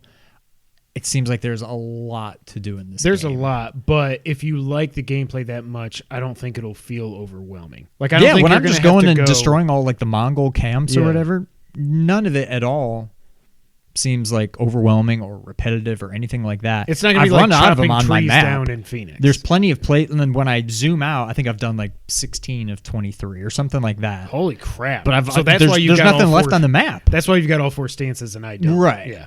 And so we got to uncover more of the fog and stuff. Or it's story, but it's when you uncover, it just seems like when you're walking, it literally just uncovers the path where you've walked. Yeah. And then when you do a camp or whatever, you go to the map and it's and all the fog in that general area goes away. So I've started just where there's a big area of fog. I'm like, well, I haven't been there yet. Sure enough, I go there and I find another camp. I defeat it. It uncovers that part of the map. So I'm gradually uncovering more and more of the map, but I'm loving this game a lot. I almost put it at 2, but I left it at 3. I wouldn't be surprised when all is said and done if I look back and say this could have been 2 or maybe 1. That's shocking. But right now it's 3. That's shocking knowing what your 1 and 2 are in some order. Yep. Well, my number 3, you can probably guess what it is. It's one of 2. I'm absolutely shocked that that freaking Demon Souls is my number 3 game of the year. And this very easily could end up being my 2 or 1 once I get through it. I'm 14 hours in now. I am absolutely shocked at how much I like this. This game, first off, it does feel next gen. Now, it feels next gen, but this game obviously could have run on a PS4. Yeah, it just wouldn't look as good. It wouldn't look as good, and it wouldn't load as fast. But the fact that, when I think back to when I was playing Bloodborne, and now I'm really hoping we do get a PS5 full remaster. That would make me go back and play it again. As a standby until Bloodborne 2, which we should get. We have to get.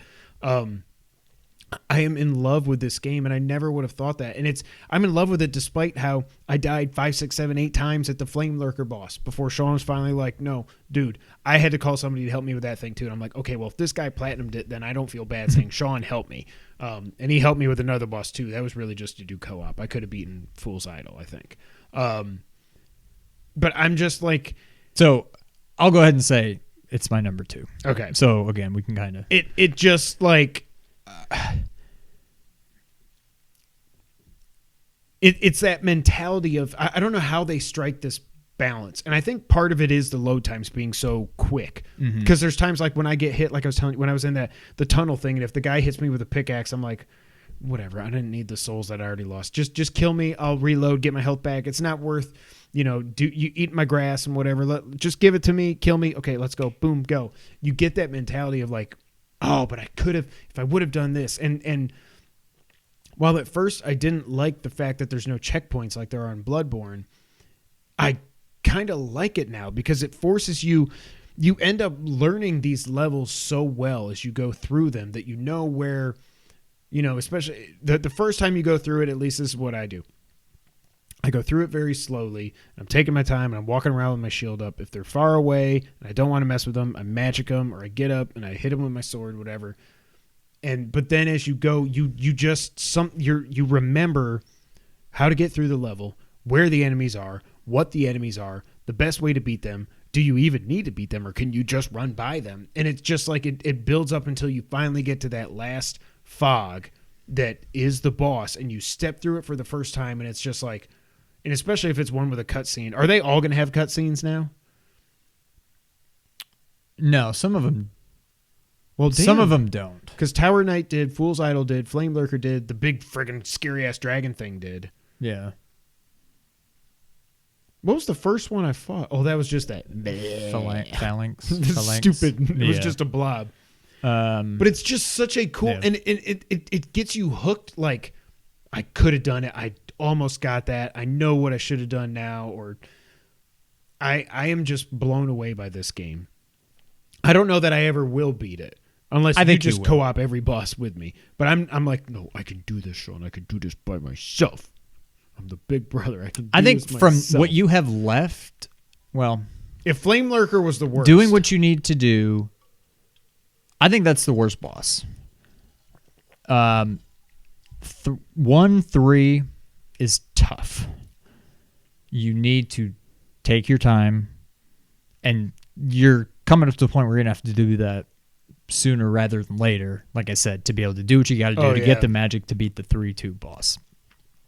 5-1 and 5-2. All of 5, the bosses are easy. But the levels are kind of frustrating. Okay. Same thing with 4. The bosses are pretty easy, but the levels are kind of tough. But I think Flame Lurker was the toughest mainline boss. He was insane. Yeah. I think you'll beat the game. If you will, I will make sure you beat the game because I'll co-op with you as much as needed. I mean, I've played 14 hours of this, and I think it's already 14 hours more than I thought I was going to play. And it's so funny, like when I was just in 1-1, trying to make with my little rapier, and I'm like trying to make my way through there and scared to death of everything to how I feel now. Yeah, that's what I was trying to say in the beginning, where you can't let this game like psych you out. You can't get too in your head and just be like, oh my god, there's an enemy. What do I do? Right, which I was completely doing. Yeah, you're going to die. It's part of it, and that's one thing that's huge in this game is the load time. Like, this game, you're supposed to die.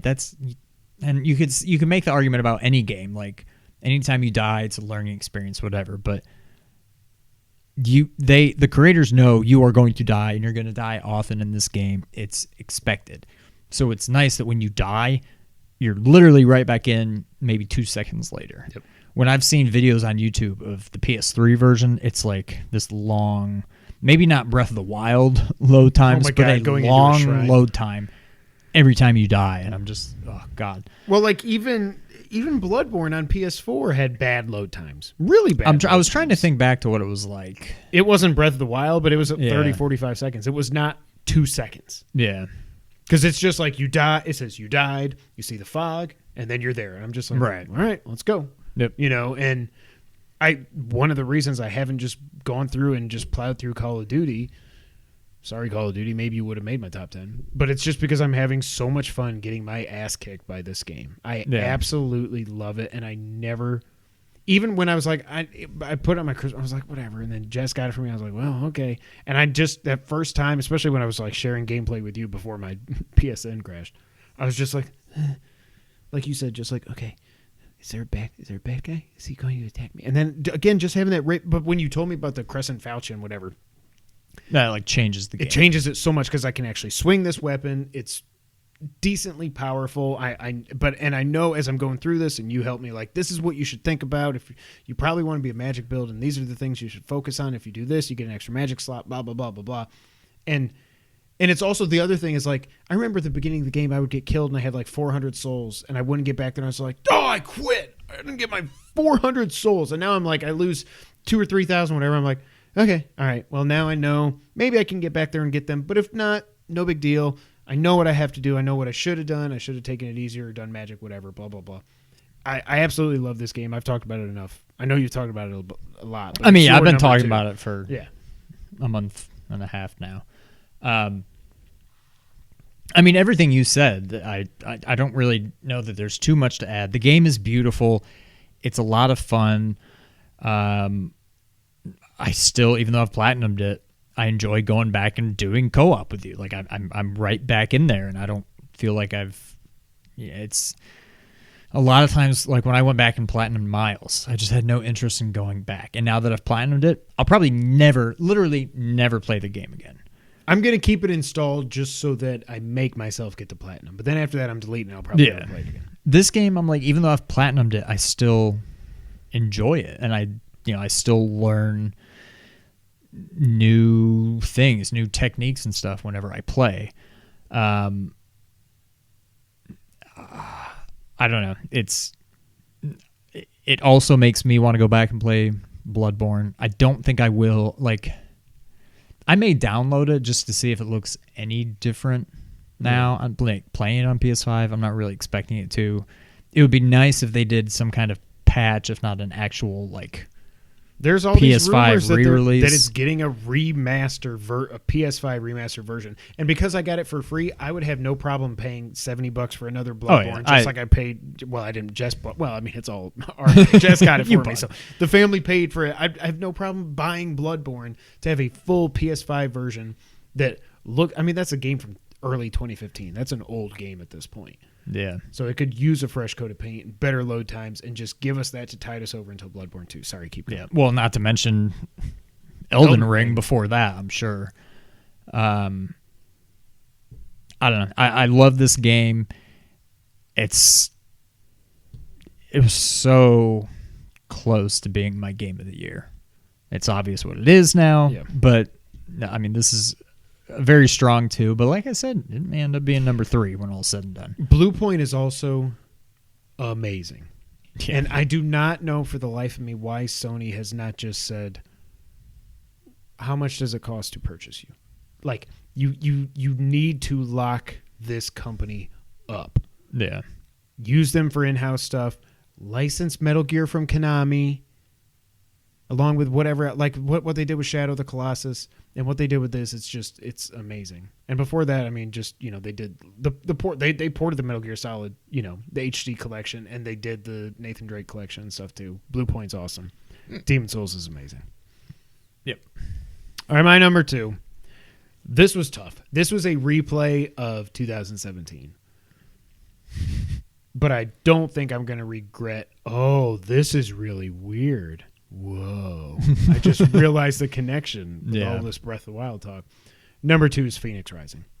I think it's the most fun I had playing a game this year.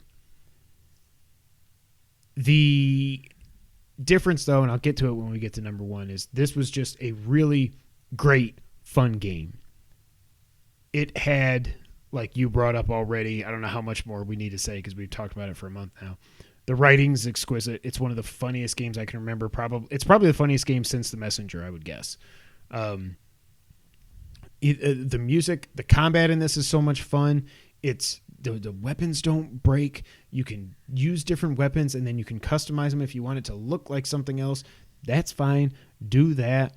I love Greek mythology. I feel like I'm just going to repeat everything you said. So let me see what I wrote here. Okay, most fun I've had all year. Love the combat. Amazing writing. Greek mythology.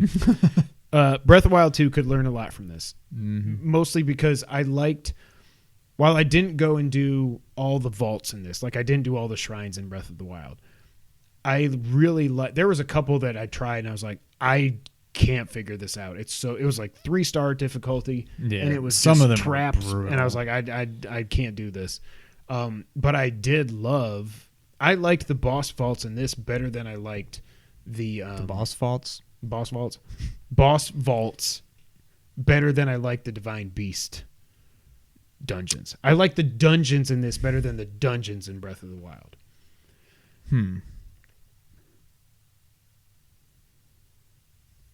That's a toss. I think I did too, actually. Yeah. Yeah.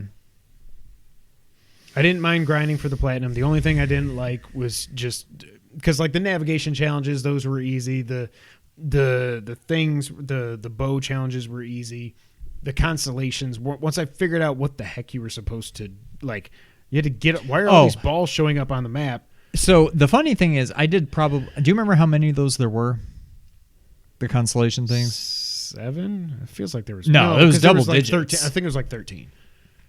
I bet I had done at least 7 or 8. But yeah, probably 7 or 8. I don't know how I missed it. Oh, I missed it until I was looking for the final one. No. I did probably 7 or 8 of them. Somehow, without realizing, they show the balls on your.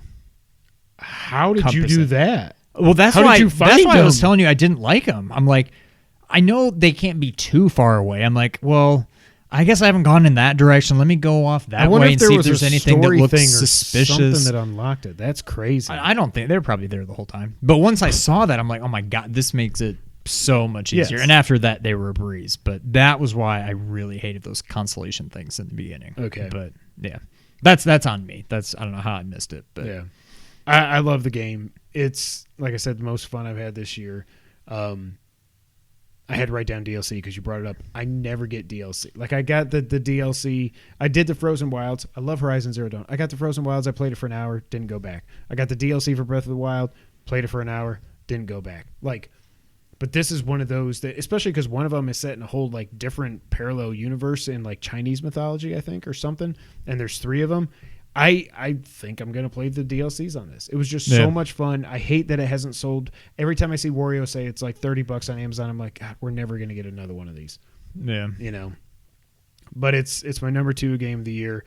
It's just funny how in 2017 Breath of the Wild was my number 1. I regretted it and it should have been number 2. And now Greek Breath of the Wild is my number 2. So you wouldn't say that Phoenix is Phoenix? Doesn't work as much as Zelda is Belder. Zelda is Belder. I can't even talk. Okay. Number 1. So obviously we agree. Is this the first time? We should have agreed last year. It is what it is. So before we get into it, it's obvious what it is. 2018, I was God of War. You were Spider-Man. 2017, we Oh agreed. yeah, Zelda was Builder. Yeah. 2016, I had Uncharted 4. You had Final Fantasy 15. Bruh. Yeah. We were way... Because you didn't play Uncharted and I didn't play Final Fantasy. Before I get into it, I will say, I do think, and I think you just basically said the same thing, I think I had more fun playing Phoenix than any other game this year. I think Demon's Souls was maybe the most, like, satisfying, gratifying. Yeah. I don't know. But in the end, number 1 for both of us, Final Fantasy VII, I think was just the overall best experience. I honestly, I think looking back, I can't remember. Maybe I'm just remembering it poorly. I'm trying to think of how much I really liked the combat. I feel like when I played it, I liked it. But now when I look back and I'm like, did I really like it? It was definitely better than Final Fantasy 15. Okay. I think I wish it was a little bit more like 12, but With the sphere or whatever. with the gambits and stuff. That's what it's called. Okay, yeah. But it was fine. I think the big thing, like the gameplay was definitely fun. It was pretty.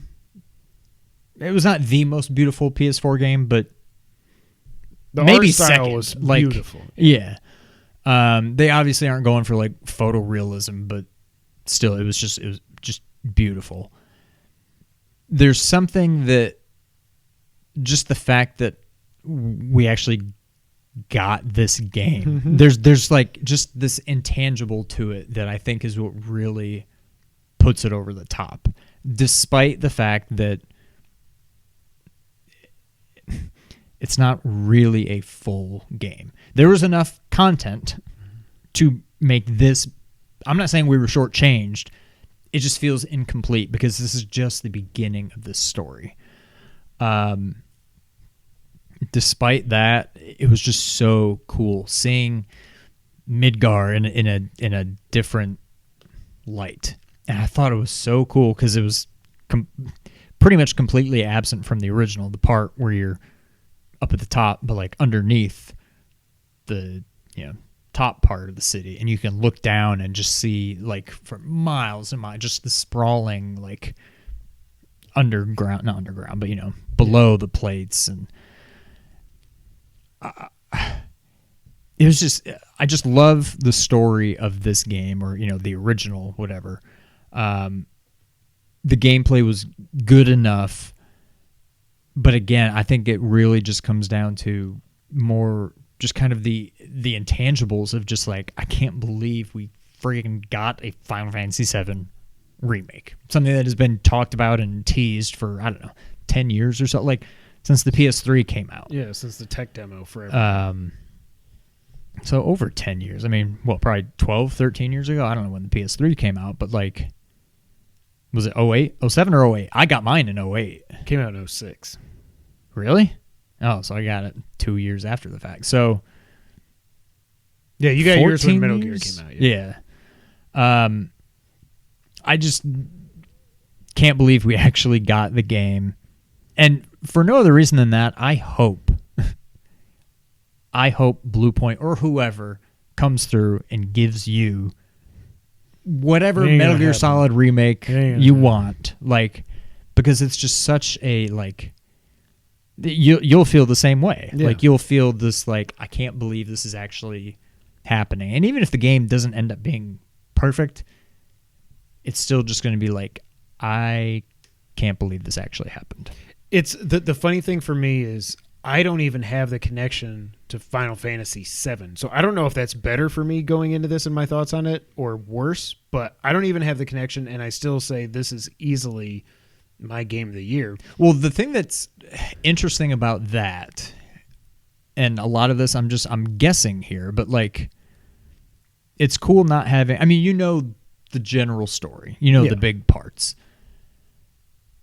If they do what I think they're doing in this game, which is not literally just remaking 7, they're being very like meta about it, and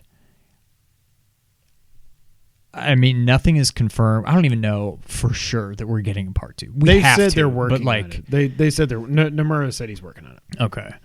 If they do what I think they're doing here,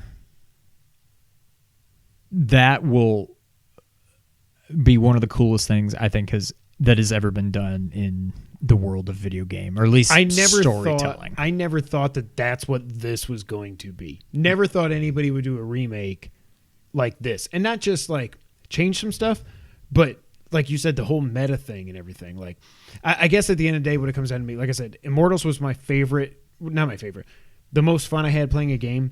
But at the end of the day, when I kept going back and forth between this at 1 or that at 1, I was like, yes, it's the most fun I've played, but Final Fantasy VII Remake to me is special. Mm-hmm. And that's the one word that kept coming out to me, is that this game was special. And that's why I put it my number 1.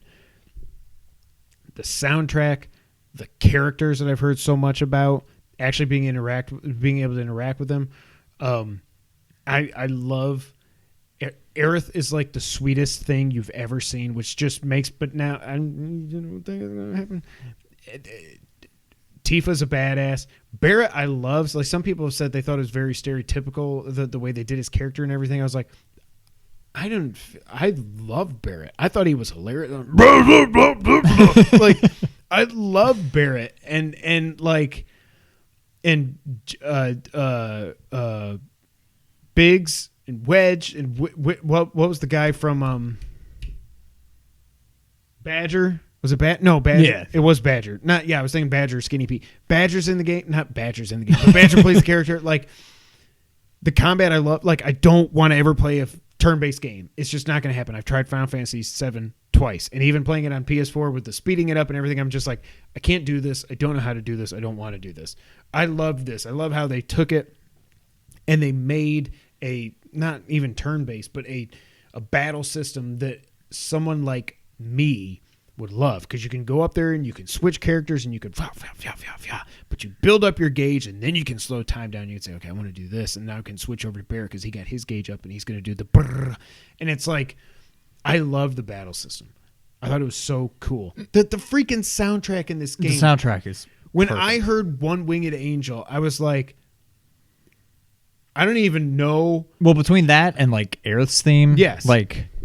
And just the first when you time I first booted it meet up, her, like yes. when you fall through the church and like, oh God. Well, not even that. When you meet her in the street and she's the flower girl and stuff, Yeah. I was like, well, I recognize. I don't even know this game, but like, I know this scene, and it's like,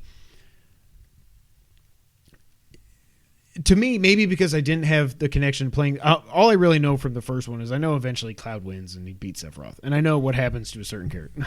Whatever. I know Aerith dies. Come on, it's 23 years.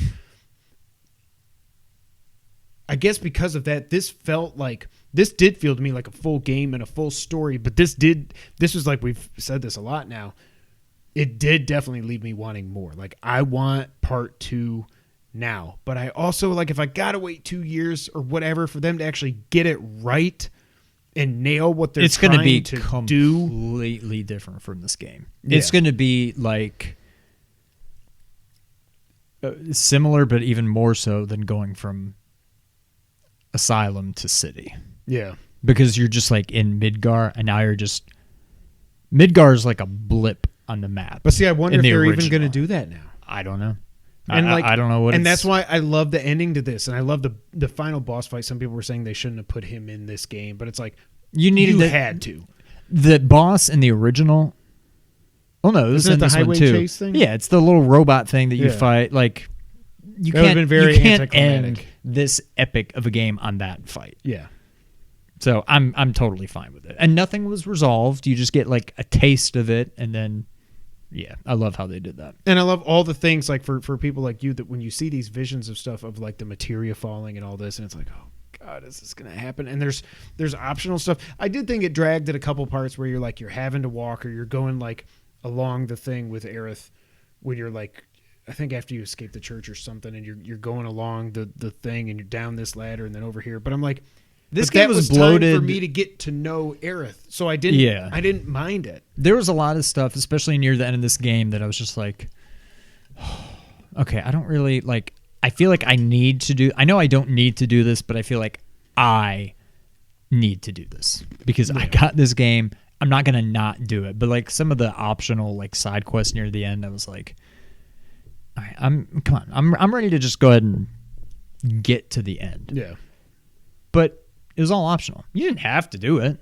So I don't consider this game bloated in the same way that Last of Us 2 was, where it was all mandatory stuff. Yeah. Like it felt too long. Yeah. This game didn't feel too long. Yeah. There's some stuff that if I play through it again, and I'm sure I will someday, I'm not going to mess with the second time. But there's New Game Plus, right? Or is there not? There's the chapter select. So now you can just go anywhere in the That's game, true. but I can't remember if it's... I'm trying to think if I could actually if I would literally just have to start over, or if there was a New Game Plus. Because I do want to play through it again at some point. I think you might have to start over. Yeah. Either way, I mean, I'm totally fine with it. But yeah, at the end of the day, it's a special game, and it's... I knew from a few hours in that I was like, this is special, and this is probably going to be my game of the year, and it is. It was a hell of a ride. I loved pretty much every second of it, and I cannot wait to see what they do with this story, or whatever this story is, going forward. And the fact that freaking Crisis Core, my dumb nerdy ass is like, who is that? Why does that guy look like that? Crisis Core? I've heard of this before. Oh, that was good, Kev. I didn't even mean to do that. Like, I've heard of this, but I don't even know who that guy was. And I'm like reading all this nerdy shit and watching watching all these watching all these YouTube videos and stuff explaining the ending and explaining the connections to the other games and what they think is going to happen with the espers and blah blah blah blah blah. It was fantastic, and it depends. You can call an RPG whatever you want to call an RPG, but this is probably the best RPG I've ever played, because it just feels like it was made for me with the battle system and everything. Like I don't consider like Horizon an RPG, No. or God of War an RPG, or Zelda an RPG, Or Demon Souls. or Demon Souls an RPG. It is. You level up. You can level up different attributes, whatever. But Get new it's just weapons different. and classes. Yeah. But This I don't consider it an RPG. This game is just, it's phenomenal. So if 2020 wasn't weird enough, your top 2 games are Final Fantasy and Demon Souls. No, Phoenix Rising. Oh, that's true. Demons was 3, but still, 2 of your top 3. A Final Fantasy game was my game of the year. I mean, that alone is weird enough. That speaks for itself. So that's it. Those were our top 10 games of the year. That was a lot of fun. That was a long episode. Thank you guys so much for being here. As always, like the video, subscribe, share it with your friends, family, and everybody in between as well. Check out nerd901.com, all that other good stuff. Maybe next week we'll actually have some news to talk about. But if not, come on back anyways. We'll figure out something to do. We'll just yell about The Last of Us or something. But until that time, Sean, go ahead and take us out. Thank you for playing.